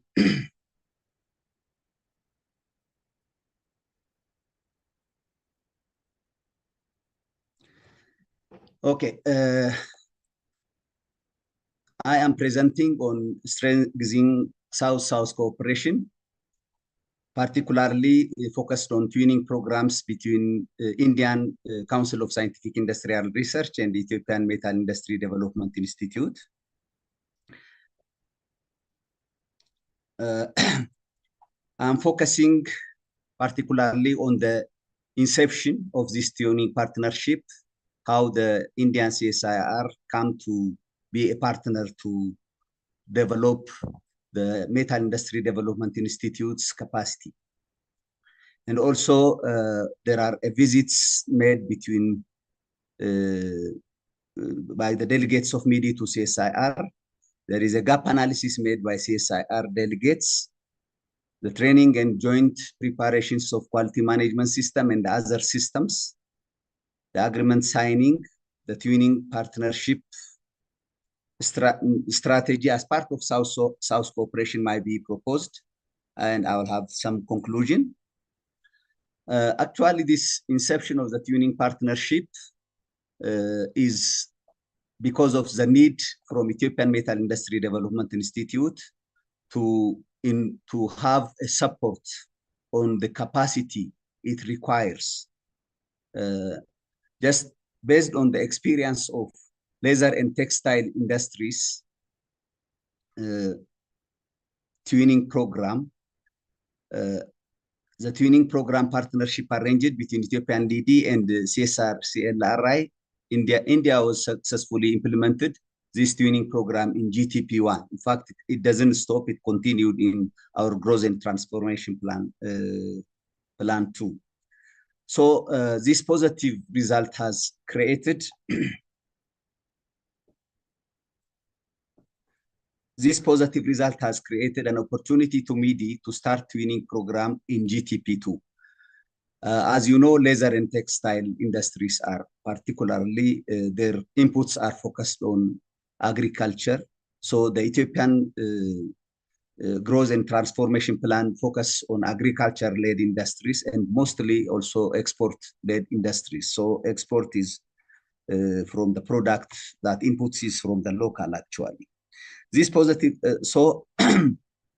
this positive result has created an opportunity to MIDI to start twinning program in GTP2 and approached the twinning coordinator of LIDCLRI, Dr. Chandra Sekaran, to facilitate the partnership with CSR and relevant institutions. So as part of the partnership, as the partnership is signed with Indian government, emphasis on strengthening long-term cooperation with African nations for mutual benefits in area of agriculture, industry and infrastructure development. Positive response is given by CSR management to sign our twinning program. Hence, as part of Connect, also with CSIR, MIDI has provided its intent for capacity development based on the GTP1 performance and GTP2 targets that focused on 4 core industry sectors that we need to have a capacity building from Indian Council of Scientific Industrial Research. One is the steel industry sector. In fact, this all is in the metal sector, machinery and equipment industry sector, automotive and other vehicle industry sector, electrical and electronics equipment industry sector. So as part of the partnership inception, delegates from MIDI visited CSIR to engage in discussion and explore collaborative opportunities. The visit by MIDI delegates to CSIR has the brief talk with CSIR head office and have visited the National Metallurgical Laboratory, the Central Mechanical Engineering Research Institute, the Institute of Material and Mineral Technology, the Central Electrical Electronic Research Institute, and the Center for Scientific Instrumentation Organization. This was made in August 15. This visit was crucial for establishing a foundation for future cooperation and understanding the capabilities and resources available at CSR and the institutions. Following the visit, in fact, letter of intent was signed by then Director General Dr. Ahuja and the MIDI director. In fact, by then it was me at the end of the visit in Delhi. So the gap analysis is made by CSR delegates. In fact, in between, I just want to mention the role of His Excellency Dr. Harish Vardhan, Honorable Minister, Science and Technology and Earth Science, Vice President of CSIR, for his decision to start the twinning before signing is signed, before signing agreement is done. I just want to thank Honorable Minister. So gap analysis is made by CSR delegates. MIDI has provided, in fact, detailed term of reference to CSIR. And the CSR delegates also visited MIDI, not only MIDI in detail, selected industries, various industries and universities in Ethiopia, particularly the Addis Ababa University, the Mekelle University, the Addis Ababa Science and Technology University, AIT also visited. And also they have given their recommendations. As these universities and industries are closely working with MIDI, they are very vital stakeholders of MIDI. So CSR is also supporting not only MIDI, its relevant stakeholders have also a support. A lot of further memorandum of understanding between the CSIR and Addis Ababa Institute of Technology and Addis Ababa Science of Technology has been signed. Perceived gaps in MIDI, academic universities and industries are discussed in detail, conducted a gap analysis to identify areas where MIDI could benefit from CSR experts. So the analysis was aimed to pinpoint specific needs within the Ethiopian metal industry that could be addressed through collaborative effort, and also aim to ensure that the partnership is tailored to the unique challenges faced by MIDI. These are some of the pictures in the gap analysis of the delegates of the gap analysis from CSIR and Ethiopian partners. Training and joint preparation and implementation of quality management system. At the beginning, a significant aspect of the partnership involved on training, actually, and on research initiatives, technology transfer, operational capacity building, or transfer of experiential knowledge was, and implementation of quality management system was one of the important areas of the partnership, not limited to this actually. CSIR deputed experts to train relevant institutions and MIDI. Leadership and soft skill training were given by CSIR. Quality management system training is provided for all employees. Quality manual is prepared jointly by MIDI in consultation with CSIR experts. The training is designed to enhance the operational capacity of MIDI. The quality management system implementation ensures that international standards are met and overall efficiency is improved in Ethiopian metal and engineering sectors. This is going to be confirmed by CSIR. The quality manual is agreed among the management and the employees and approved for the implementation. These are also some of the actual training programs by Indian CSIR colleagues.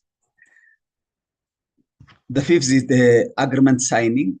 The formalization of the partnership was marked by the signing agreement between CSIR and MIDI at Hilton Hotel Addis Ababa in the presence of His Excellency Dr. Grish Sani, Director General of CSIR, and also in the presence of the then ambassador. I just forget the name, I'm sorry. And also the signing was made by Dr. Chaturaj, Director of NML, and also the coordinator of the tuning program. So various master's and PhD level courses are identified to be conducted in CSIR research institutions to establish development-focused research and development center in Ethiopia, in MIDI. So CSIR identified institutions that are supporting or guiding master's level and PhD level of MIDI personnel working on research. CSIR will also transfer products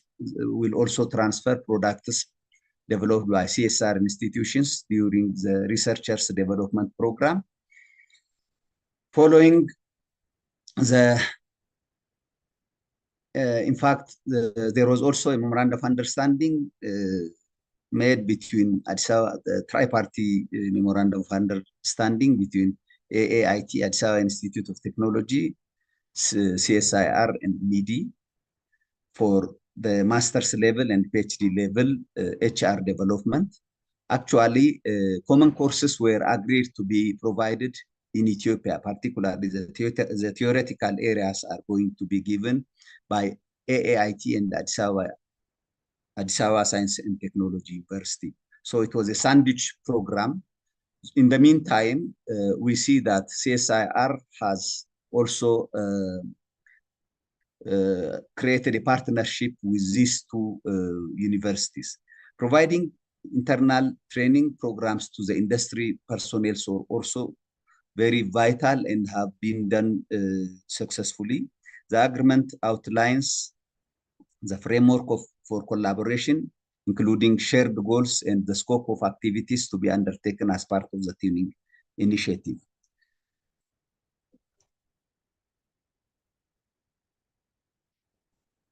Okay, sorry. Sir, can we wind up in the next 2 minutes, please? Okay, thank you. So, twinning partnership strategy as part of South-South cooperation. So the MIDI CSIR twinning partnership is the best model of South-South cooperation, focusing mainly on SDG 9 and related SDG goals, not limited to SDG 9.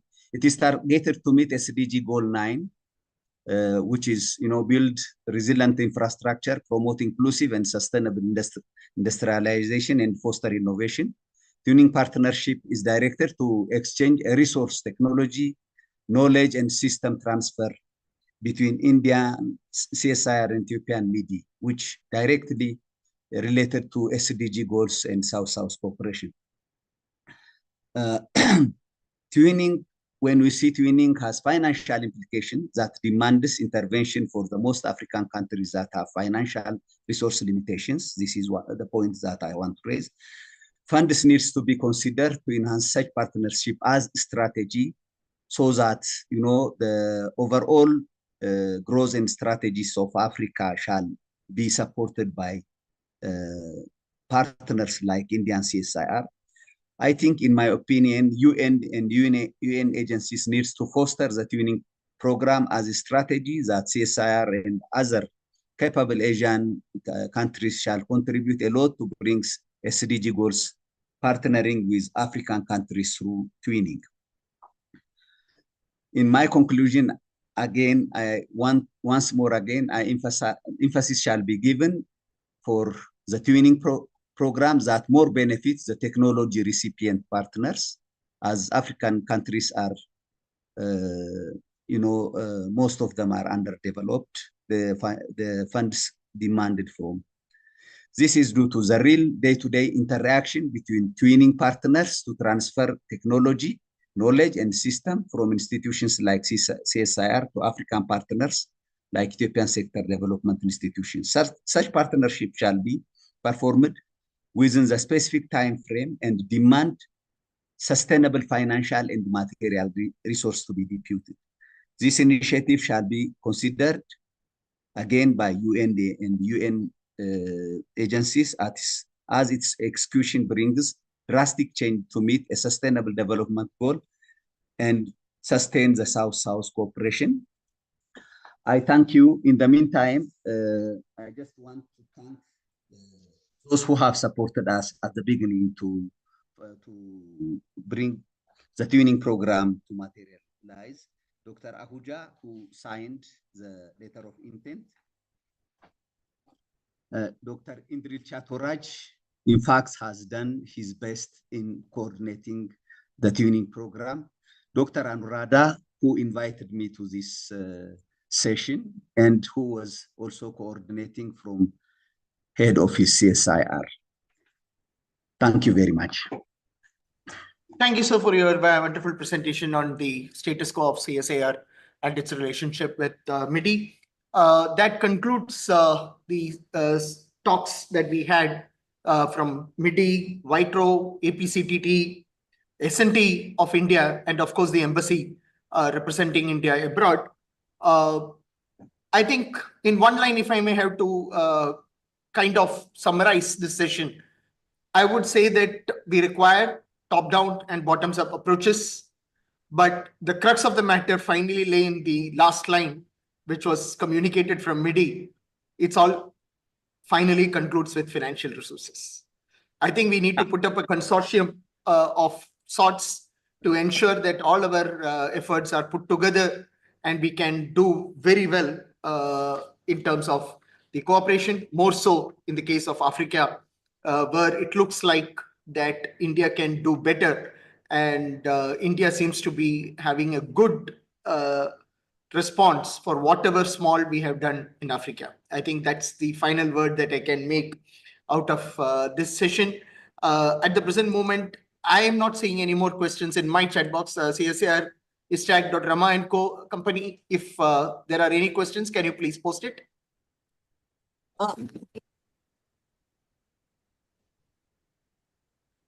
There is one question for Dr. Ranjana from Kanvi. Are there any fellowship provided in the life science to women? Please name them. Thank you.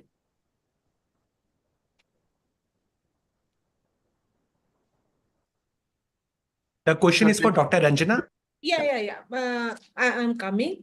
So, DBT has many programs, special scholarship for women. So at different levels, I think it will be good if the DBT website can be checked. In my presentation also, I have mentioned few. Just let me again check it. Even for the entrepreneurship, there are many programs.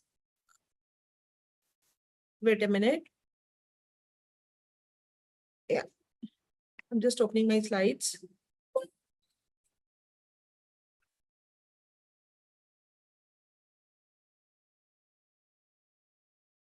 There are biotechnology career advancement reorientation program, BioCare, and Serb Women Excellence Award, National Women Bioscientist Award, And CSIR also give Aspire, which is open in all fields, even including biological sciences. DST SERB also offer various schemes, including biology. So I think there are lots of schemes. So there is ample opportunity in biology. Thank you, Dr. Ranjana. I think the person who asked the question can also refer to the websites of DST, CSIR, and other bodies. We do have specific schemes on the Women for Science and those kind of things as well. Any other questions? Yes, sir. There is one question for Mr. Balasubramaniam, that how CSR TWAS is helping Africa, not only Nigeria, in Africa, it is saying. Well, thank you. Actually, this program is running from 1993, and nearly 15 fellows or so for both the doctoral and postdoctoral are taken every year. Majority of them are coming actually from Nigeria. Nearly 40% are from Nigeria. I am very happy for that. But it is but obvious, natural, because the largest population is also here, and the largest number of English-speaking people are also here.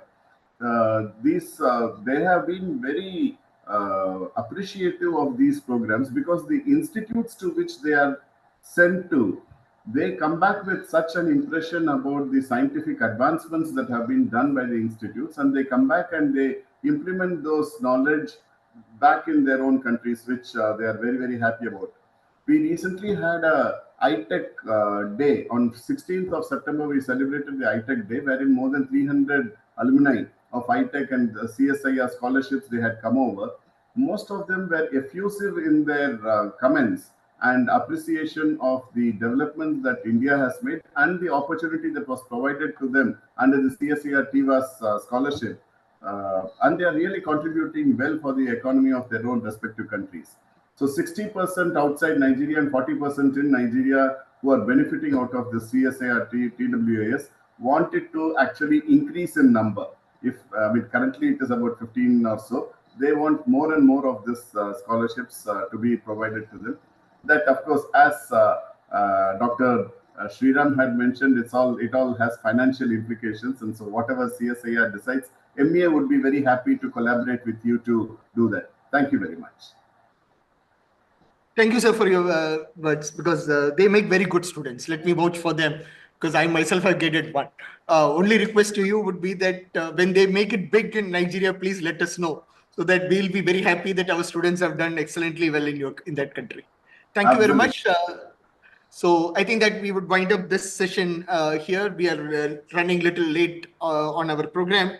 Over to Dr. Rama. Please take over. Thank you so much, sir. I think as we are already discussing our South-South cooperation, we may continue with the panel discussion also. And we'll take the last presentation at the end if time permits. Okay. Thank you very much. So we continue with the panel discussion. And in the panel today, we have His Excellency, Mr. David Parikh, the Ambassador of the Domain Republic of India. We have Dr. Amitava Bandyopadhyay, the DG of NAM S&T Center at New Delhi. We have Dr. Ravindra Prasad Dakkal, the Secretary for Nepal Academy of Science and Technology. Ms. Shersad Dahlan, the Director, International STI South Cooperation, UNESCO, Malaysia.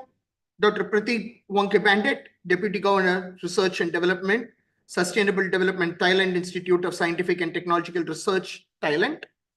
And Mr. Declan, the ISC Intelligence in Science, and representing the CSIR as Ramaswamy Bansal. Welcome to all of you for being here for the panel discussion. And we would have, I think, very short time, but let me try to ensure that we grasp the points from every one of you for this program. I hope all of you can please listen to me. And my request to you is that you may please keep your answer as short as possible so that we can try to have a second round of questions if possible. With that, may I request His Excellency David Pegg to take the first question. Sir, are you there?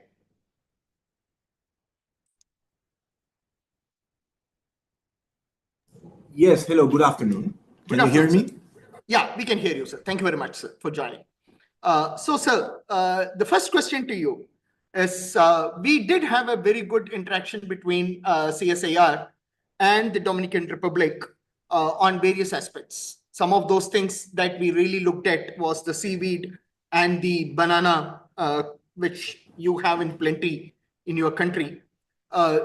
My question to you is, sir, that I can see some banana behind you as well. So my question to you is that how do we progress beyond the seaweed and the banana for a long-term relationship between CSIR and the Dominican Republic's S&T activities? So, thank you very much. And it is a pleasure to be here this afternoon with you and with CSIR in this important forum. You mentioned the answers have to be short, but how short? Because I will stick to exactly what you suggest. So please let me know. Please take about 3 to 4 minutes, sir. In the first round, we can go for 3 to 4 minutes. 3 or 4 minutes. Okay, perfect. Well, I am of the idea, and this is a personal idea, that when we start a cooperation, we need to have results. And we have started with CSIR in 2022 an approach with the NIO. This approach led us to the signing of an agreement between ANAMAR, the institution responsible for the studies of the oceans in the Dominican Republic, and NIO. This agreement was signed during the visit of our Vice President Raquel Peña to India in October, and since then we have been taking the concrete steps to see how we operationalize this agreement. I am of the belief that we need to show result in the area in which we have started, which is under the agreement between ANAMAR and NIO, one aspect, let's say, of the ocean and marine science, and in particular, the tackling of the issue of the sargassum in the Dominican Republic. If we succeed to deliver a result in this challenge, which is, and I want to emphasize this, a crucial challenge for the Dominican Republic, then we will create an example, then we will have something to show, which will automatically open the door for further collaboration. We are on the right path. The Dominican Republic has emphasized time and again that the issue of the sargassum cannot be tackled individually by one country. It is an issue linked to the climate change. It affects the Caribbean region, it affects the Central American region, and a small country like the Dominican Republic cannot tackle it alone. It needs cooperation, that means resources, but it also needs the technology that we don't have. We have been doing our part. We are investing in research projects in the Dominican Republic.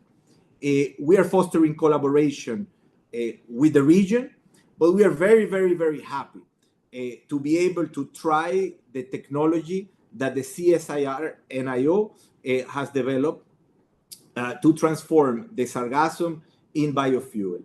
The challenge that we have are with this particular issue are two. One is the contention, how to map, how to be more effective in following the trajectory of the sargassum before it reaches our shores. And the second thing is, what do we do with all this sargassum that we are receiving in the Dominican Republic? We are happy to share that we are in the process of sending to India 1 kilo of sample of sargassum in order to see its high metal contents and to see whether we can work with this sargassum that we are receiving in the Dominican Republic towards transforming it into biostimulant.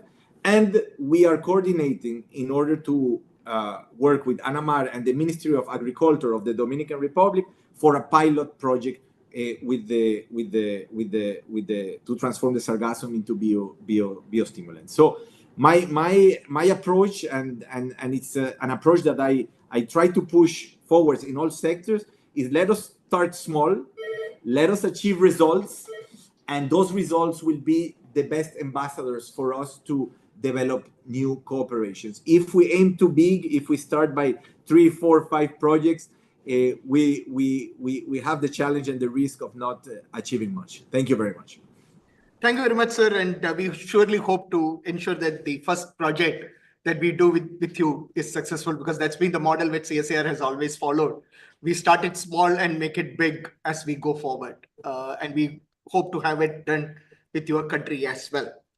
So please keep put up there. We will have some common questions coming up if time permits. I will move now to Dr. Amitava Bandyopadhyay. Of course, sir, to you, CSIR is no different. It's that you are now in a different position as heading the NAM S&T Center.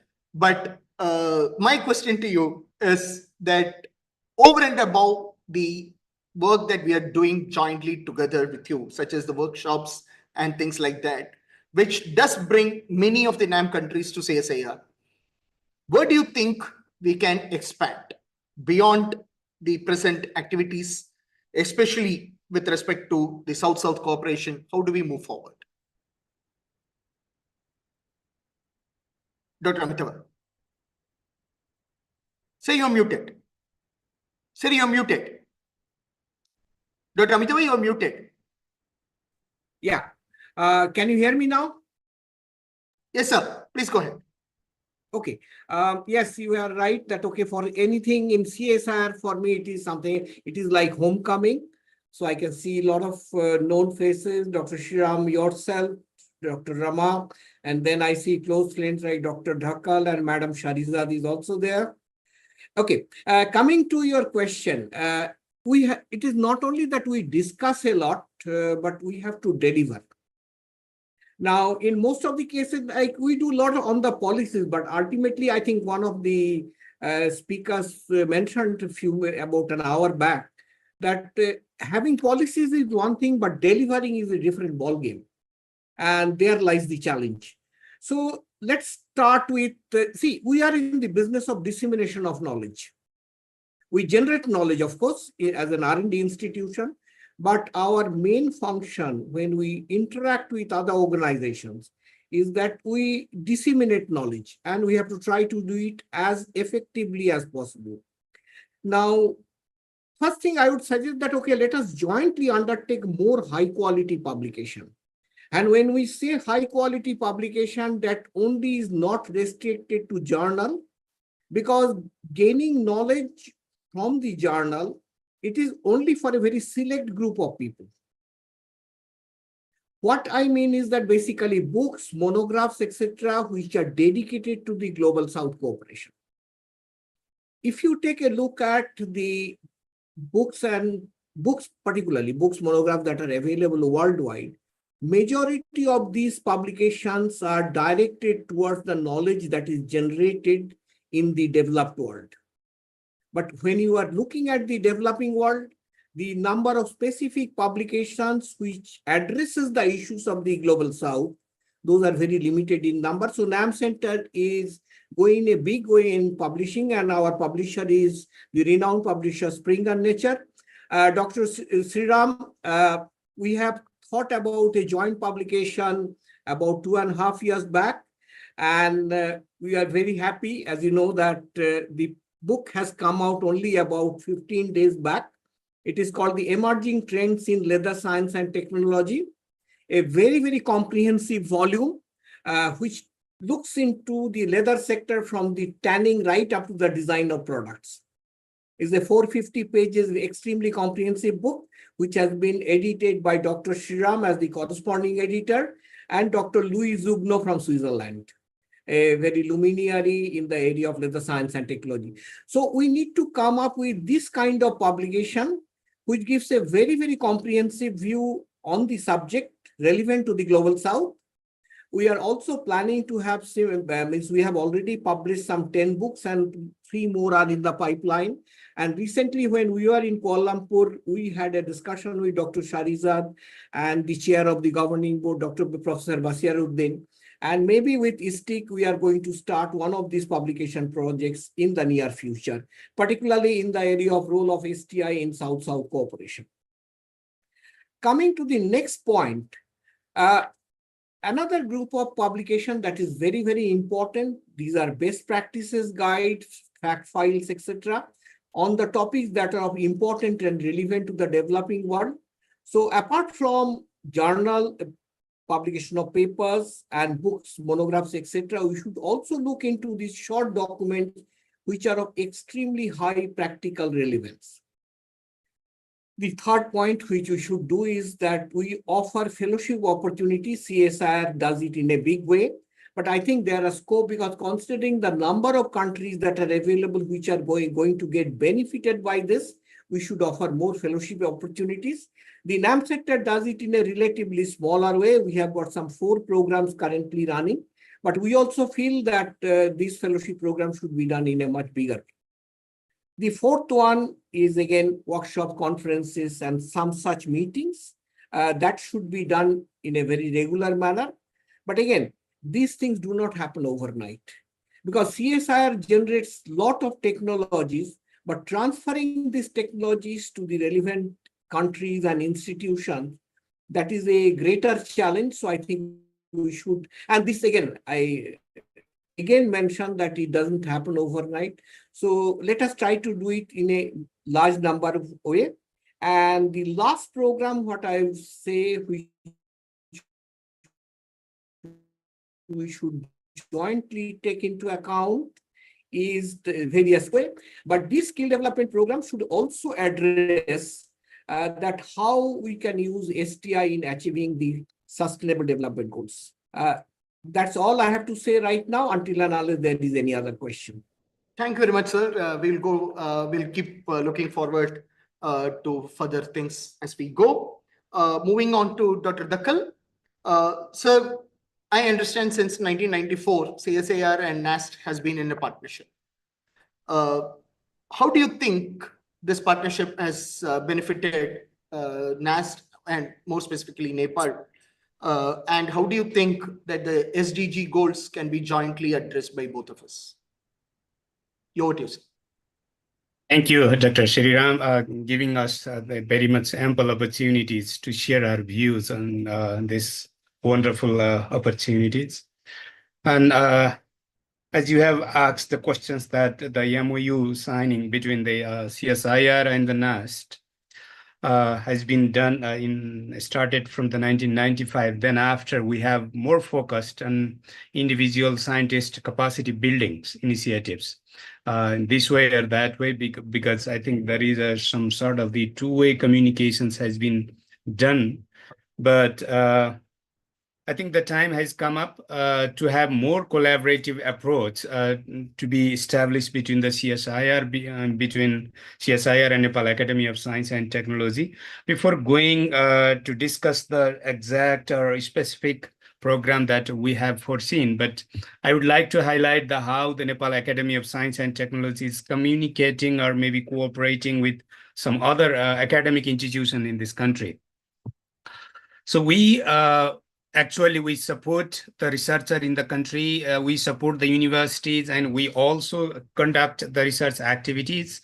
And we don't define our research area in the exactly this or that only, because the Nepal government used to ask us to conduct several research activities that the government has to do in this country to contribute in these different disciplines.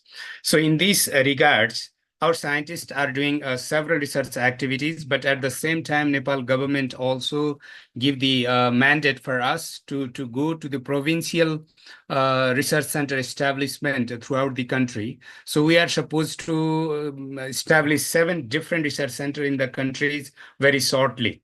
And in this regards, I think we are practicing between the CSIR and the NAST, supporting the scientists and the academic exchange, visiting and exposure kind of the things was been done a lot. But I think this is not enough. So I think for the SDG achieve achieving the goal that we are targeting, where maybe the resource harnessing is another component that we have to focus on, because the global, or say, carbon footprint is also equally important to process the raw materials in our own proximity, so that we can achieve the sustainable development goal in the earliest. So this is the one important thing. And the CSIR is more focused on the industrial research and development. So I think Nepal is also need to learn a lot from the CSIR, that our research scientists are not being exactly connected to the industrial research activities. So I think there should be some sort of the more interconnected research or collaborative research collaboration is needed.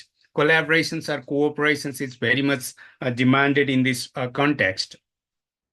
And more importantly, I just listened that the twinning program and some other programs that you have CSIR launched in the African regions is very much wonderful things that I think CSIRs need to rethink, that Nepal is also one of the good destinations to execute this sort of the twinning program, so that not only our researcher, but our research institute or research center could also get some benefit from these programs. I think that will highlight our, the shared, the people's perceptions, cultural values, and, ideations and patterns, and so many other things which are very much identical, that could be more, reflected to achieve the sustainable development goals in earliest.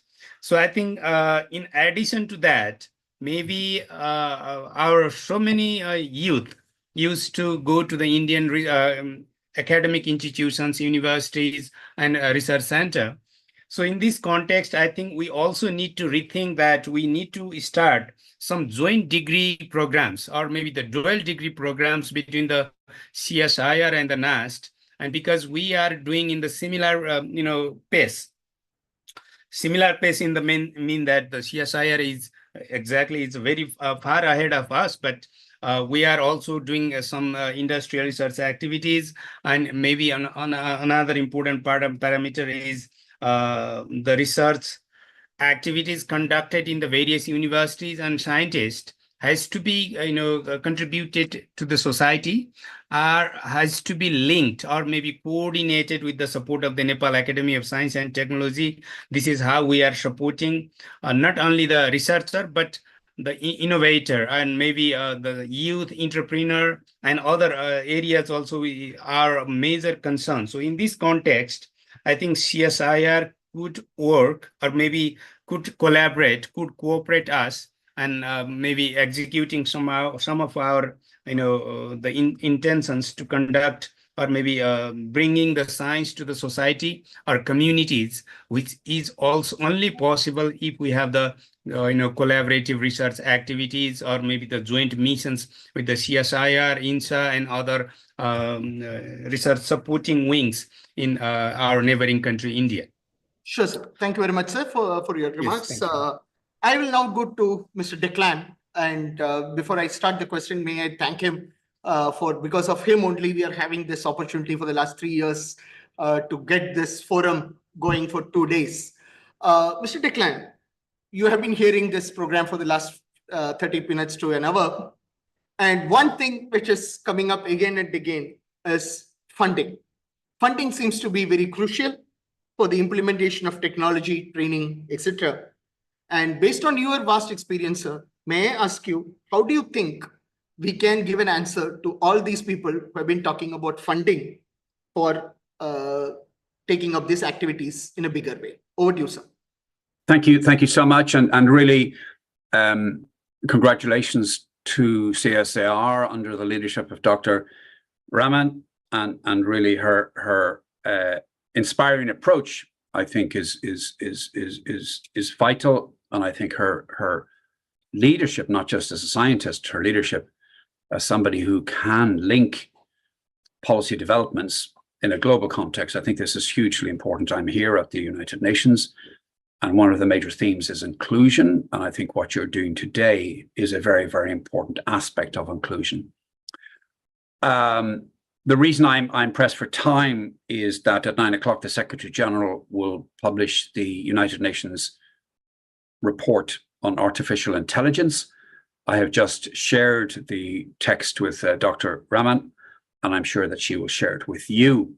I'm pointing to this for obvious reasons, that it's a hugely, hugely important development on AI, the regulation of AI and inclusive AI.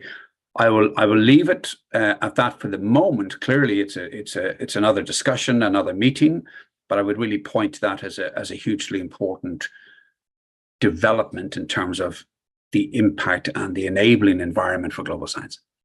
Regarding funding, of course, I've been listening to the wonderful speakers here this morning, and one of the previous speakers was talking about you can have all the policies you want, but the challenge is implementation. Implementation takes money, takes funding. So really, I mean, obviously, it's a complex situation. I don't have all the answers. However, I would point to the recent announcement by the United Nations to convene the Financing for Development Summit, which is scheduled to take place in Spain, in Seville, on the week beginning the 30th of June, 2025. In case you think that's a long time away, the United Nations with the World Bank have already begun meetings to prepare the agenda for this meeting. The reason I'm raising it here is because, well, a number of reasons. First of all, the meeting in Spain will effectively lay the groundwork for the post-SDG agenda. And of course, I'm a tremendous supporter of the SDG process, but I think we have to be very realistic. And I think we have to look at realize and appreciate the exclusion, in my view, of the Global South from the design of the Millennium Development Goals and the Sustainable Development Goals. And we have to be committed to ensuring this doesn't happen with what comes next. And what comes next starts now. Many aspects of that, the discussion will take the form of the Summit of the Future, which you may be aware of, which will take place tomorrow and ongoing. But I would really point to the existence of this Financing for Development, so-called FFD4 meeting. The meeting will consider the appropriation of approximately $4 trillion, of course, development funding. But here's my message to you. The broad development agenda has three priorities. Number one, health. Number two, food and agriculture. Number three, skills. All of those require science, research and development, and innovation in order to achieve them. So these broader development agendas are going to be enabled by science, otherwise they're not going to be achieved.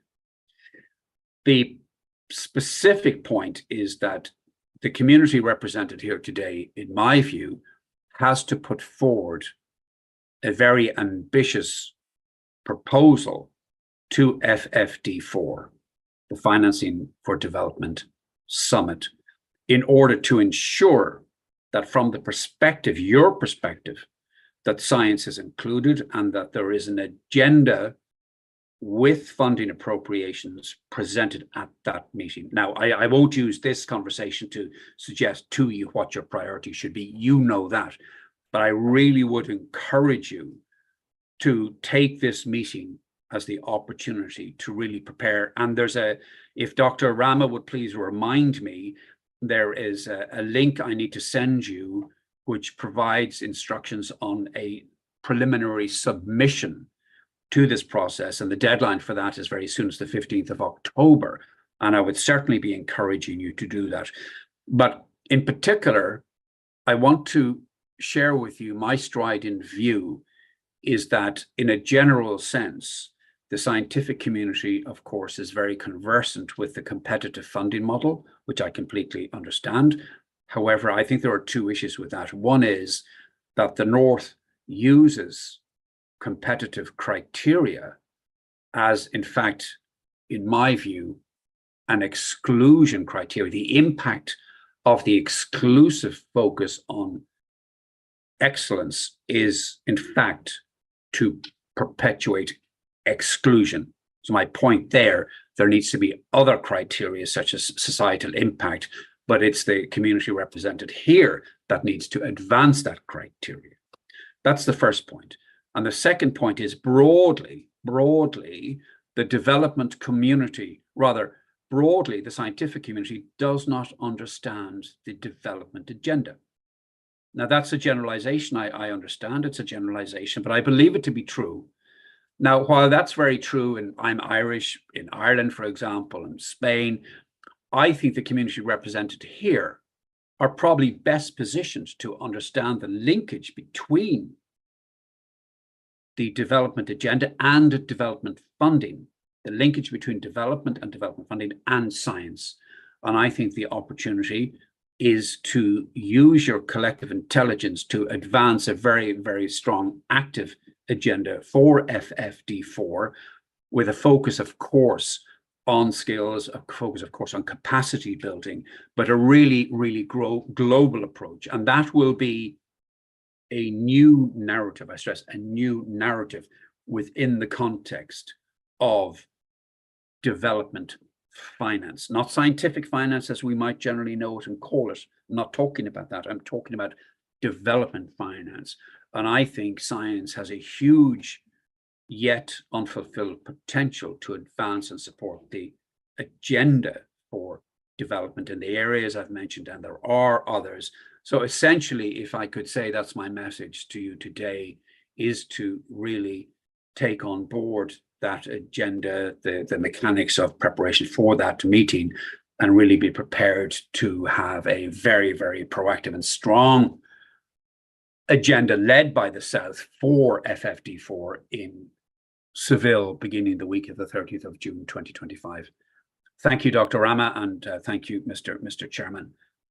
Thank you very much, sir, for your wonderful words, and we surely look forward to that funding opportunity so that all those panelists who are here might be in a position to work together, as our agenda seems to be the same, science for development. Thank you very much, sir. May I now take the point further with Ms. Dehlan? The STI center that you take care of has in it the innovation-led development. How do you think that CSIR and an organization of such as yours can work together to achieve excellence in the advancement of cooperation for development? Over to you, ma'am. That's for me? No, that's for Ms. Dehlan. Ms. Dehlan, please. That's for me? Yeah, the question is for Sharizad. Ms. Sharizad. Thank you.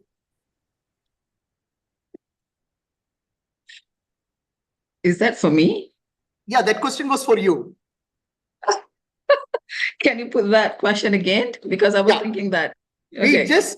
We just heard Mr. Declan talking about development has to be the agenda and science has to take care of the development. Your organization talks about a platform where the South-South cooperation can be improved through STIs. So how do you think a body like CSIR, which works on research and development, and your body can work together to promote South-South cooperation with the development agenda as our strength? Okay. First and foremost, I would like to extend my heartfelt thanks to the organizers for inviting ISTIC to this important event. So it is truly an honor to be among such esteemed speakers. I think the first thing that struck me about this event is the title, the CSIR for Connect, Collaborate, Converge, and Convert, the 5 Cs. I think these pillars are central to the essence of the South-South cooperation. I think for our organization, we are established as a UNESCO Category 2 center. And our mandate is deeply rooted in facilitating South-South cooperation for STI. So it is in our DNA to fulfill this mission, so to speak. So, but we can say that this South-South cooperation provides this very ideal framework to replicate what others do right and adopt the best practices.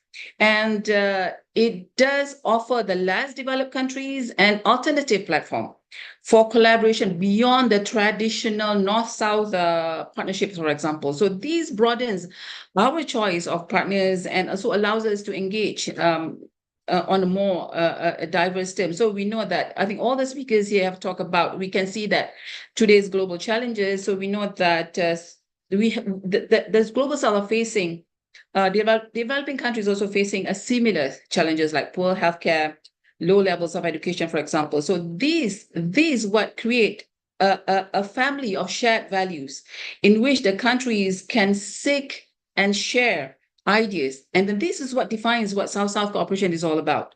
So, and then why the SSC plays a very central role in the framework of the 2030 agenda, because it is based on the same philosophy of development, which is based on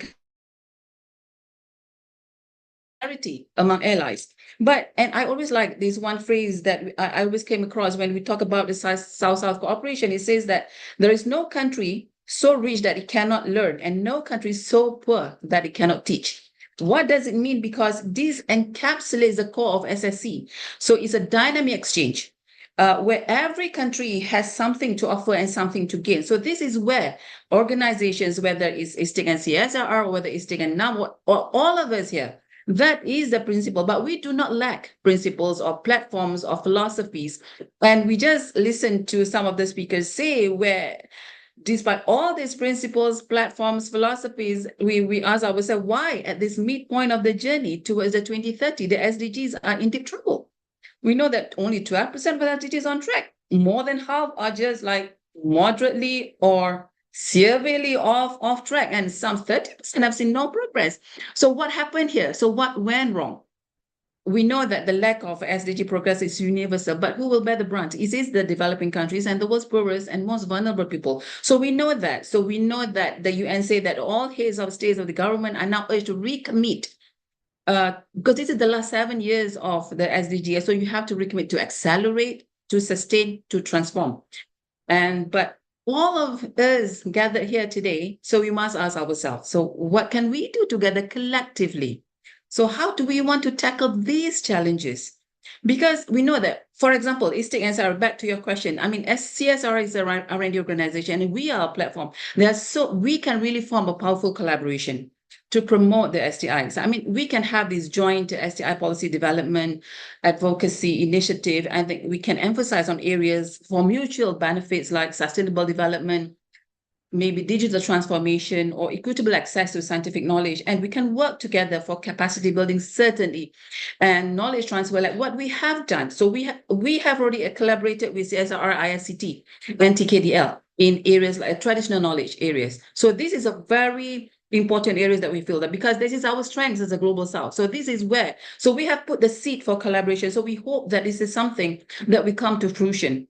When we talk about collaboration, so we know that it's all about mobilizing resources, it's all about coming together. We all talk about funding. So we know the challenge, but what Mr. Declan shared is very important, because that is what we as an organization, as a platform, that's what we see, that everybody will talk. At the end of the day, people will say that, okay, you need this, you need the funding to move things. So of course, we need a sustainable, impactful, effective program with a sustainable resources. But how can we do this? So, and that brings me back to the 5 C's of your title.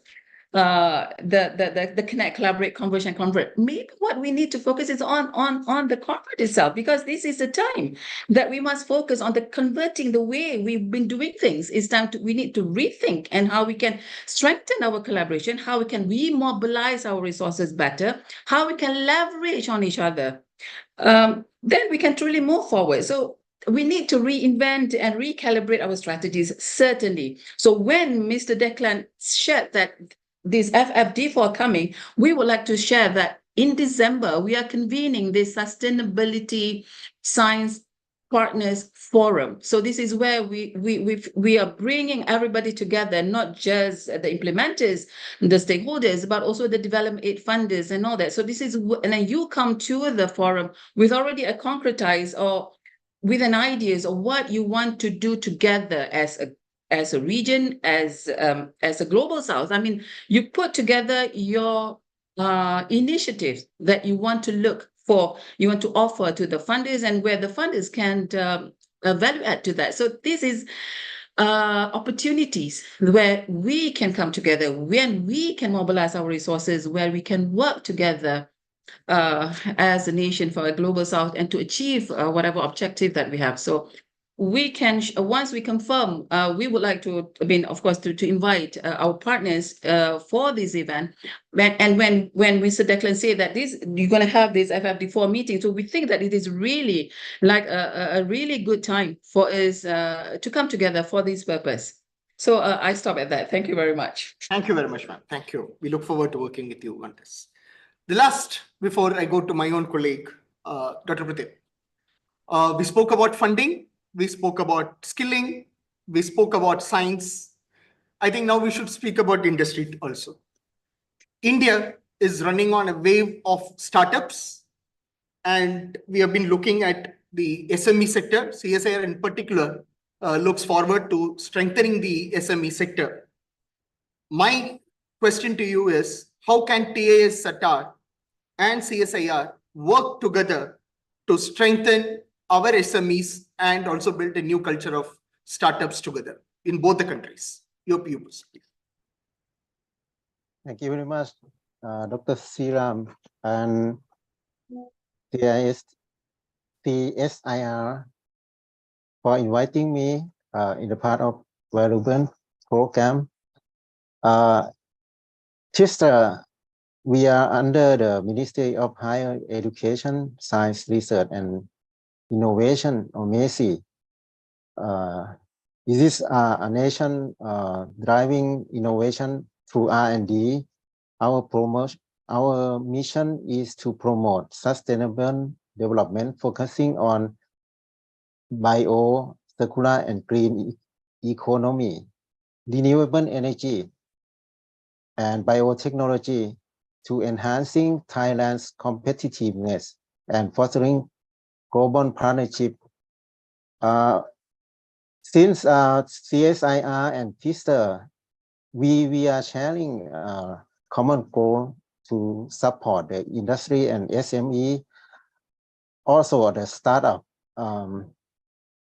I think we can collaborate in many ways for impacting the development of each country. First, by exchanging knowledge and technology transfer in the area, for example, biotechnology, renewable energy, and material science, we can help SME and startup for adopting innovation and enhance competitiveness of each country. I myself used to join CSIR for very long time ago, since I am a newcomer researcher, to like a training in CSIR in electroceramic, and I can bring this knowledge to transfer to the Thai industry to produce the piezoelectric. Yes, and I think if we can rejoin, cooperate again, we can do more. And secondly, I think for the joint incubation program can offer mentorship and funding and resources for startup, and especially in agri-tech and clean energy sector. Also, the environment, as Dr. Preti has mentioned on the PM 2.5, we used to collaborate together. And also for capacity building, I think we can do through workshop and training with equip the industry for skill to leverage the new technology. We can share in each country. I think this is we can collaborate together for the boosting up the SME and startup in development for our sustainable growth goal, development goal. Yeah. Thank you. Sir. Thank you. So finally, let me come to Dr. Rama because I have overshot my time by 4 minutes. I was given a time of 5 p.m. Indian time, but I cannot leave Dr. Rama without asking her the last question. Dr. Rama, the panel discussion, we started off by saying that let CSIR and the Dominican Republic work together and present a successful model. We also said that NAM would give us an opportunity to spread the best practices.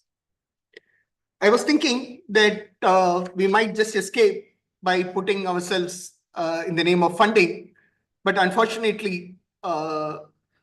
CSIR, Mr. Declan, both said they will provide the platform and possibly give us a direction for money. NAST, TASTR, all of them would like to work with CSIR, and that too in the areas where CSIR is very, very strong. So having said that, Dr. Rama, what do you think we can give towards the South-South cooperation, especially with the sustainable development as the platform on which we all have to work together? So what can CSIR give? Over to you. Rama, you are muted. You are muted. Thank you, sir, for this question and for including me, giving me time to also, for hearing me out. So I'll start with what we are already doing and whatever our panel experts have suggested. CSR is on board and we'll be very happy to discuss the proposals further with Ms. Sharizad, with Dr. Dhakal, with Mr. Prateep. And we are fortunate that we have some arrangement already with both TSTR, so we can immediately start with the collaboration dialogue. With Nepal, we already have an MOU, which is from 1994. Considering the importance of this collaboration linkages, we are planning a very high-level delegation to Nepal. You know, Dr. Dhakal. The visit is planned from November, on November 5th and 6th. So we have, we would like to have a detailed discussion on how this MOU can be used, how this framework can be used for developing, strengthening the sustainable development collaboration with Nepal. Having said this, I would like to just quote a few examples of how we have already been collaborating using various models, sir. If I talk about the bilateral cooperation, I just talked about Nepal. We have collaboration linkages with BCSIR, wherein we have been organizing various workshops, and essentially they are aimed at providing capacity building. Capacity building is not only for the human capacity, but also institutional capacity, sir. Bhutan as well. In Africa, if we talk, you've talked about Ethiopia, Rwanda, Mauritius, Tanzania are other two countries in Africa with which we have close linkages. In South America, Guyana is recently added, but we are trying to expand our outreach in Latin America. And MEA is very supportive in our initiative. Thanks to His Excellency, Mr. Puig, he's described how we are collaborating with Dominican Republic. This collaboration is mainly focused on human capacity building, institutional capacity building, extending technology-based services, as also providing technology solution. So I would like to quote a few examples, sir, if you give me little more 2 minutes. So with our industrial partners, we have been enabling sustainable innovations reach the global south. For example, recently during the COVID pandemic, CSIR partnered with Bharat Biotech and enabled development and production of Covaxin, which was provided globally to many countries around the globe. Likewise, various healthcare-related drugs, pharmaceutical products, especially the generic drugs, have been licensed to industries which are also available at a very economic prices across the world. And these technologies of CSR, these innovations of CSR, have also contributed towards India having gained the tag of pharmacy of the world. LIDI, MIDI, you have already have been discussed this morning, so I will not repeat that. Very closely, we are collaborating with other Indian ministries, including the Archaeological Survey of India, for restoration of monuments, archaeological buildings. Also with the MEA, we are collaborating for building the earthquake resilient buildings, and also capacity building is done for various manpower involved in those projects. Our institutes have been collaborating with governments abroad for setting up institutions. For example, the BORI, the Bangladesh Oceanographic Research Institute, capacity building is being provided. And in Mauritius, the Institute on Ocean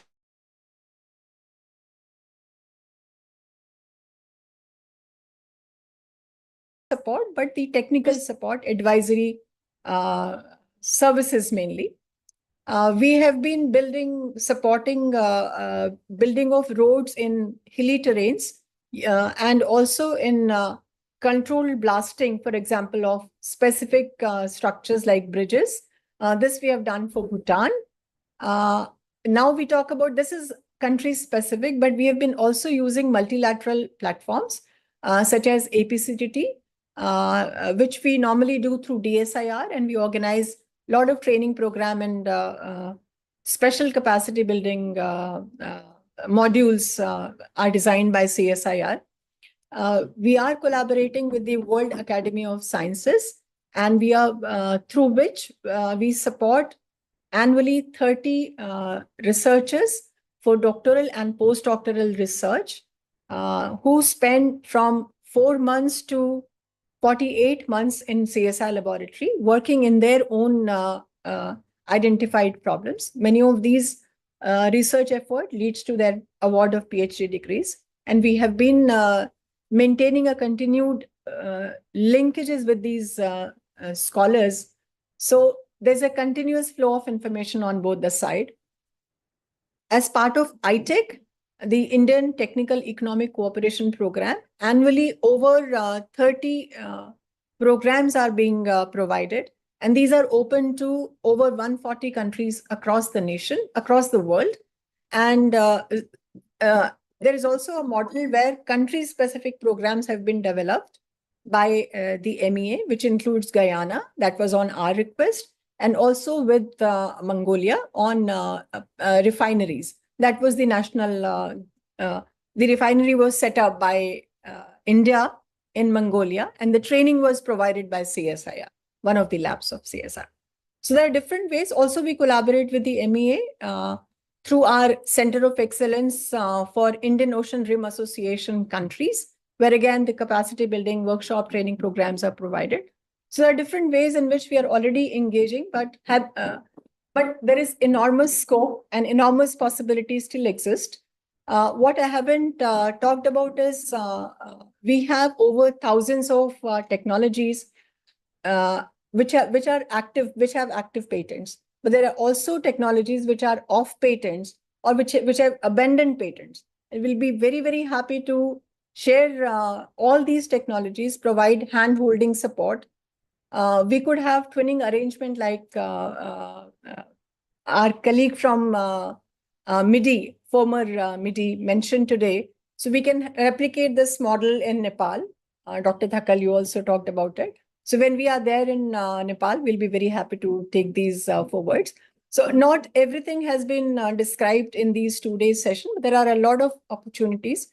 And CSIR's effort is aligned with the Sustainable Development Goals perfectly. So we'll be happy to share whatever experience we have gained. We have been benefited by other developing and developed nation, which we would like to now share with our friendly countries. So thank you, sir, for this opportunity. And if you give me another minute time, I would like to respond to Mr. Peter Onuwa. The question was whether how CSR can or how India can strengthen linkages with Nigeria at especially the individual level. So my reply is, Mr. Peter, CSR has the TWAS Fellowship Program, which provides doctoral and postdoctoral research opportunities. CV Raman Fellowship is another program. DBT TWAS Fellowship is the third one.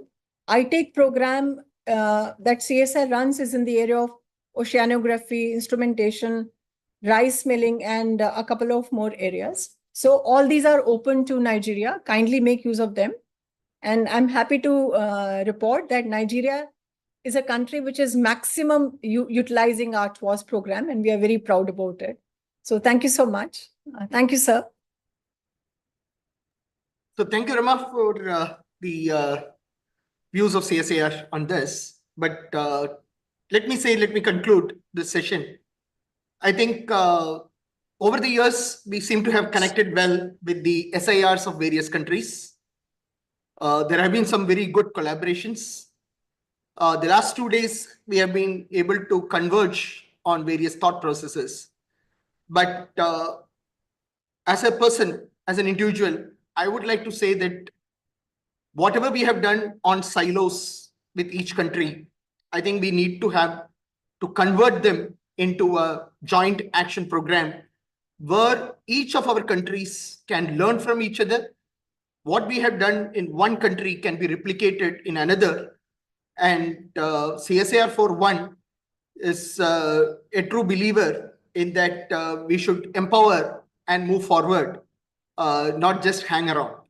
So in that sense, my point would be that it's good time for us to work with all our neighbors and all those like-minded people who have shared with us this platform over the last 2 days. And let's hope that CSIR meets its end results, not just for India, but for global goodness. And I think CSIR's policy on S&T for the society is where we should really concentrate on. Thank you very much for all the panelists for your wonderful words. And we at CSIR would be happy and really looking forward to working with all of you. The 2 sessions that I had shared today is a good eye-opener for us that we can connect with all of you again and keep working, funding or no funding. I think at the end of the day, S&T for the global development and sustainable development should be our goals. Thank you very much for all the panelists for your talks. I cannot conclude this meeting today because there is one talk which we missed at the 2:30 session. And that talk is very important to us because it talks about climate change. So, Jovin, I hope your mic is back and you can please take about 7 minutes to make your point. Jovin. Sure. Thank you, sir. My sincere apologies to all the panelists and to my session chair. I'll quickly share my presentation.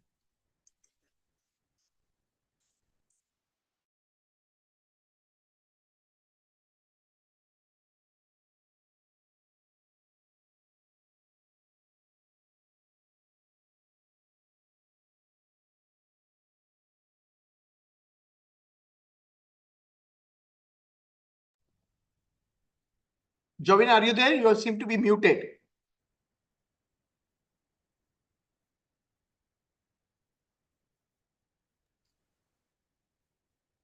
Is the presentation visible now, sir? No, it came and went off.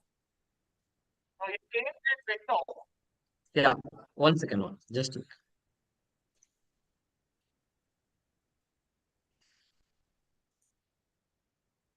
Is it visible now?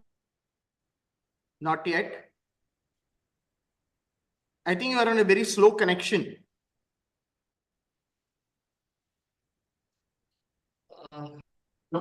Jovan, we will share your slides. Is that okay? I think that would be better because we are running short of time, Rama. Yes, sir.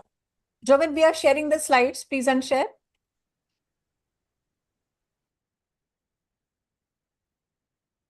Jomin, are you there?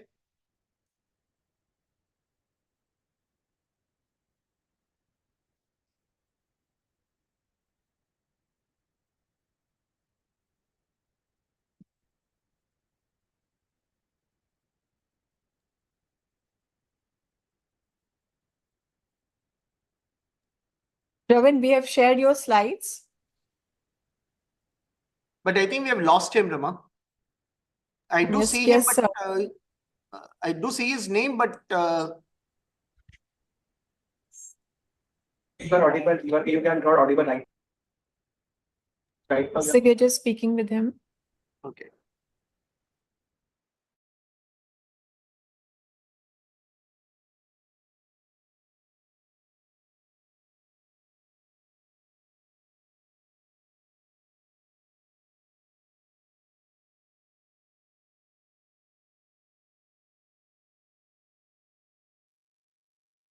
Yes.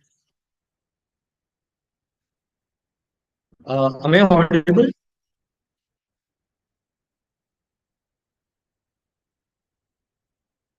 Sir, am I audible? You are audible, Jobin. Please go ahead. The slides are shared from Delhi. So you can say next slide and move forward. Yes, yes. My sincere apologies to all. Let me quickly run through this presentation. Next slide. I'll quickly start with the very basic stats of our country. We have a population of about 1.41 billion, spread over land area of 3.28 million square kilometers. We stand tall with the fifth largest GDP of about 3.95 trillion US dollars. The reason for specifying the GDP is the topic is on climate change, and GDP and climate change has an indirect relation. The increase in GDP also has an indicative increase rate of CO2 emissions. So, in terms of climate change, all the activities that are related to emissions and climate change is looked over by the Ministry of Environment, Forest and Climate Change. That is Apex Ministry under the Government of India. Speaking about the greenhouse gas emissions, we are well aware that the common greenhouse gases such as CO2, methane, nitrous oxide are present in the atmosphere, and these gases create a greenhouse effect that maintains a stable temperature at the Earth's surface that is responsible for favorable conditions for favorable temperature conditions for life on Earth. If these GHG gases are not present, then the temperature of the Earth will go below zero in minus degree Celsius, and it will make life impossible. However, what is to be noted is the increase in CO2 emission, CO2 concentration in the atmosphere. So, since the first industrialization started, till now, that is from the mid of the 17th century till now, there have been a sharp increase of about 50% of CO2 concentration in the CO2, and about 150% concentration of methane. So, because of these reasons, where various international treaties and policies were formulated, such as Montreal Protocol, Kyoto Protocol. So now I'll go into second slide. Next slide, please. I'll just go into the various sectors under the GHG emissions. These sectors are accepted globally, and this is formulated by the UNFCCC, United Nations Framework Convention on Climate Change. So there are 5 major sectors: energy, IPPU, that is industrial process and product use, agriculture, land use, and waste. Among these 5 sectors, except land use, all 4 sectors come under emissions, whereas land use is considered as a CO2 capture or sink sector. So, in among these sectors, I'm going to focus on waste sector, which next slide.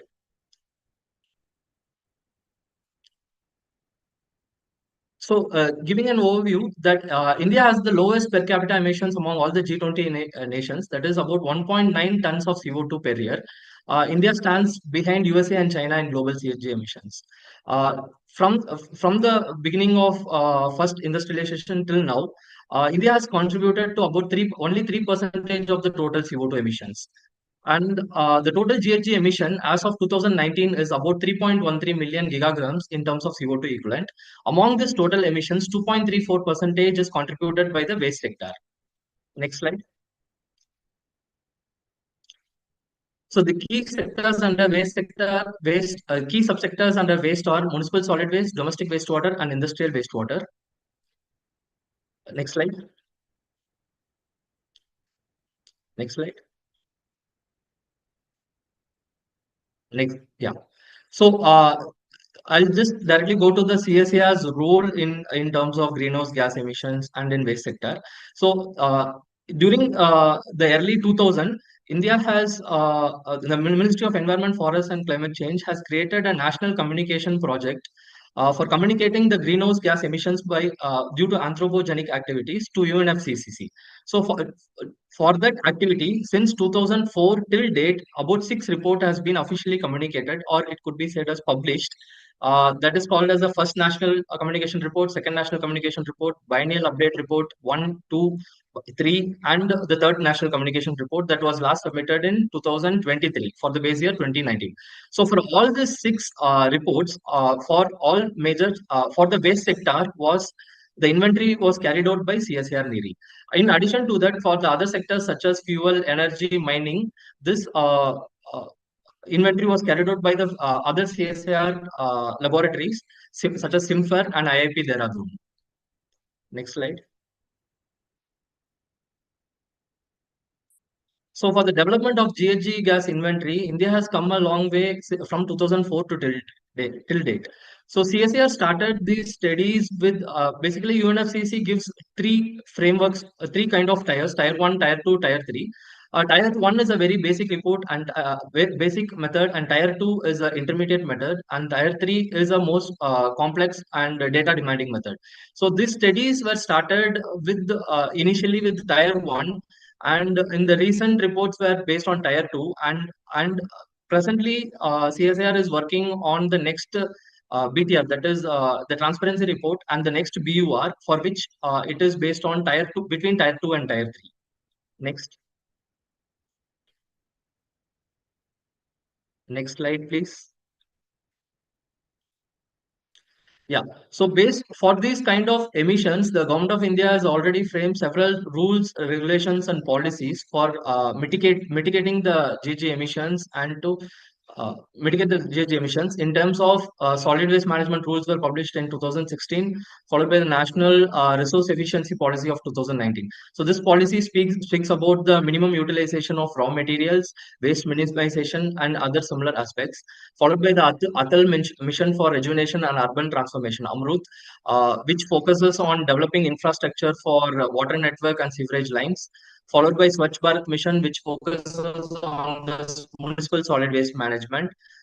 Then the National Action on Climate Change for mitigating climate change, and similarly other policies and projects. Next slide.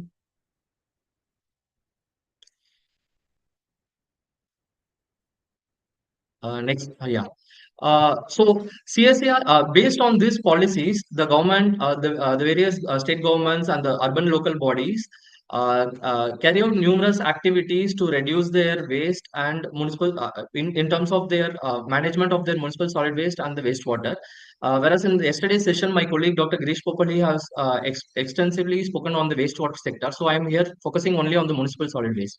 So these I'm going to present the next 3 slides or the recent projects carried out by CSIR in the field of municipal solid waste. So in terms of inventarization of GHG emissions, CSIR has the capacity and has carried out several projects in terms of MSW management, GHG emissions in New Delhi, then emission factors for the inventory of GHG emissions in ammonia manufacturing, that is ammonia synthesis unit during the period of 1995 to 2007. Then again, simultaneously, the study was carried out for the year 2010. Then again, it was carried out for the period of 2016 to 2018. Then the methane emissions from municipal solid waste landfill sites in New Delhi during the period of 2010. Likewise, municipal solid waste management and disposal, several projects were carried out for various industries. One notable study was done for a major power sector, NTPC unit in Maharashtra. Then environmentally sound MSW processing strategies for Pimpri, which is part of PMC, Maharashtra. Then MSW management in hilly areas. Then research studies on plasma gasification of municipal solid waste in Kolhapur, biomethanation of lignocellulose residues, rice straw, plant and algal. Then again, the management practices for plant and algal biomass, and also several projects under the Swachh Maharashtra mission. And for in terms of treatment and process development related studies, study of modified chemical looping combustion process with CO2 utilization for biofuel production, then again thermal treatment for municipal solid waste, treatment of organic waste, biogas production in hilly areas, management of organic kitchen waste, food waste, and conversion of garden waste to biochar, green coke from renewable energy. These were the projects in these three sectors. Next slide, please. Join maximum 1 more minute, please. Yes, sir, I'll quickly run through it. So similarly, a lot of technical evaluations for various plans that has been implemented, vetting of DPRs, and in terms of implementation and establishment of technical cells, and monitoring and impact assessment studies for establishing of fresh projects were also carried out. Next slide, please.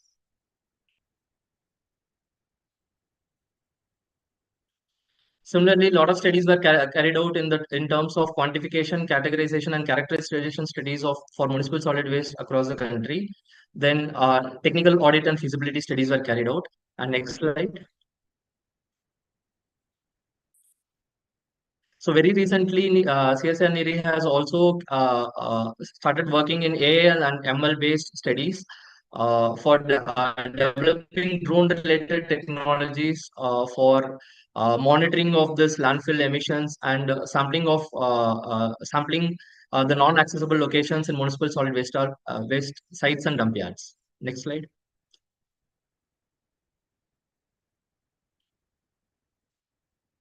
So finally, to the conclusion, India has already 554 megawatt capacity of waste to energy plants and about 10,248 megawatt of biomass power and cogen plants. However, the MOHUA ministry has received about 53 proposals from 22 states for another 405 megawatt waste to energy plants.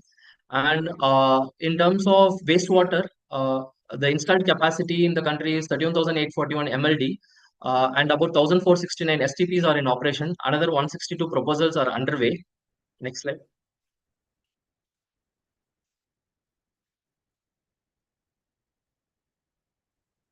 CSIR has been very closely working with the state governments and ULBs in supporting extending our expertise in implementation of such schemes and treatment units for efficient management of municipal solid waste and wastewater, domestic wastewater. Thank you. Thank you, Jovin. In spite of the hiccups, thank you for completing it on time. Now, Dr. Rama, if you have any questions for Jovin from anybody, we may take it. Otherwise, we can move it forward. Dr. Prashanti Lakshmi. So, but we don't need to.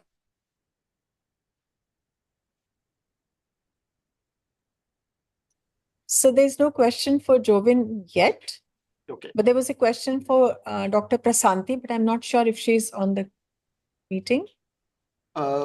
Just raise the question. Let's see if Jovin can answer that. Yes, I'm. The Prasanti is there in. Okay. The question is, can geophysics help in reducing temperature of India? Actually, not directly, sir. By exploring unconventional energy resources like nuclear energy and solar, and we can contribute to those fields for exploration of lithium, for manufacturing batteries, etc., so that we can reduce using the conventional energy sources like petroleum, and we can indirectly contribute to that. Thank you, Dr. Prashanti. So the answer is that yes, we can indirectly. Dr. Rama, I think now you can take over. Dr. Pradeep from TSCR also raised his hand that he also would like to answer this question. So if he wants to make a comment, remarks. Yeah. Dr. Pradeep? So sorry. Regarding this geophysics question, that can geophysics help in reducing the temperature? You click that you also would like to answer this Question live. question live. Question? Sorry. Yeah. What? So you Can you repeat again the question? can geophysics help in reducing temperature of India?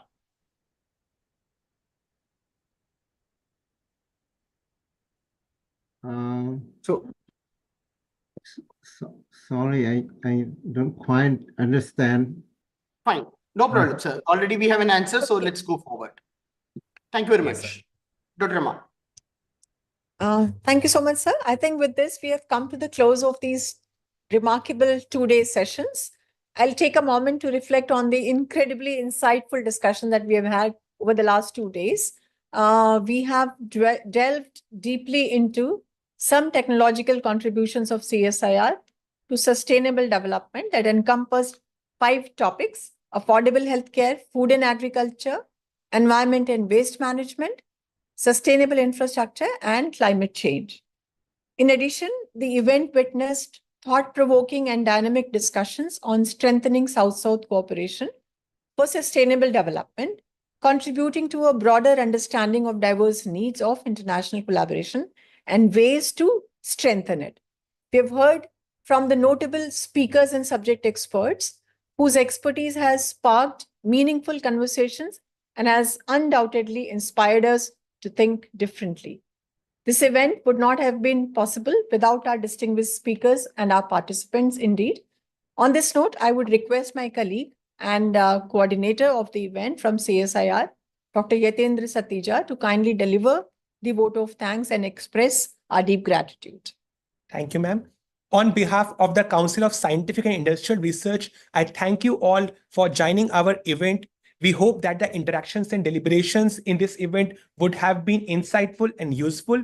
We welcome collaborations in these areas and look forward to our future interactions. I take this opportunity to express our gratitude to the Science Summit at UNGA 79 Organizing Committee, especially to Mr. Diklan and his team for giving us this valuable opportunity. We are also grateful to VETRO and APCTT for partnering with CSIR for conducting session on South-South cooperation. We greatly value your efforts and contributions. We thank DG CSIR, organizing committee members of CSIR, all session chairs, moderator, speakers, and participants. Thank you. Wishing you all a very good day ahead. Namaskar. Thank you. Thank you very much. Thank you. And we hope to continue these interactions further. Sure. Plenty of work for you, Dr. Rama. Thank you very much. Thank you. Yes, Thank you very much. Thank you. And we are welcoming you in November in Nepal. Yes, thank you so much, Dr. Dakal. Looking forward to it. Yes. Thank you. Thank you. Bye-bye. Good evening to all of you.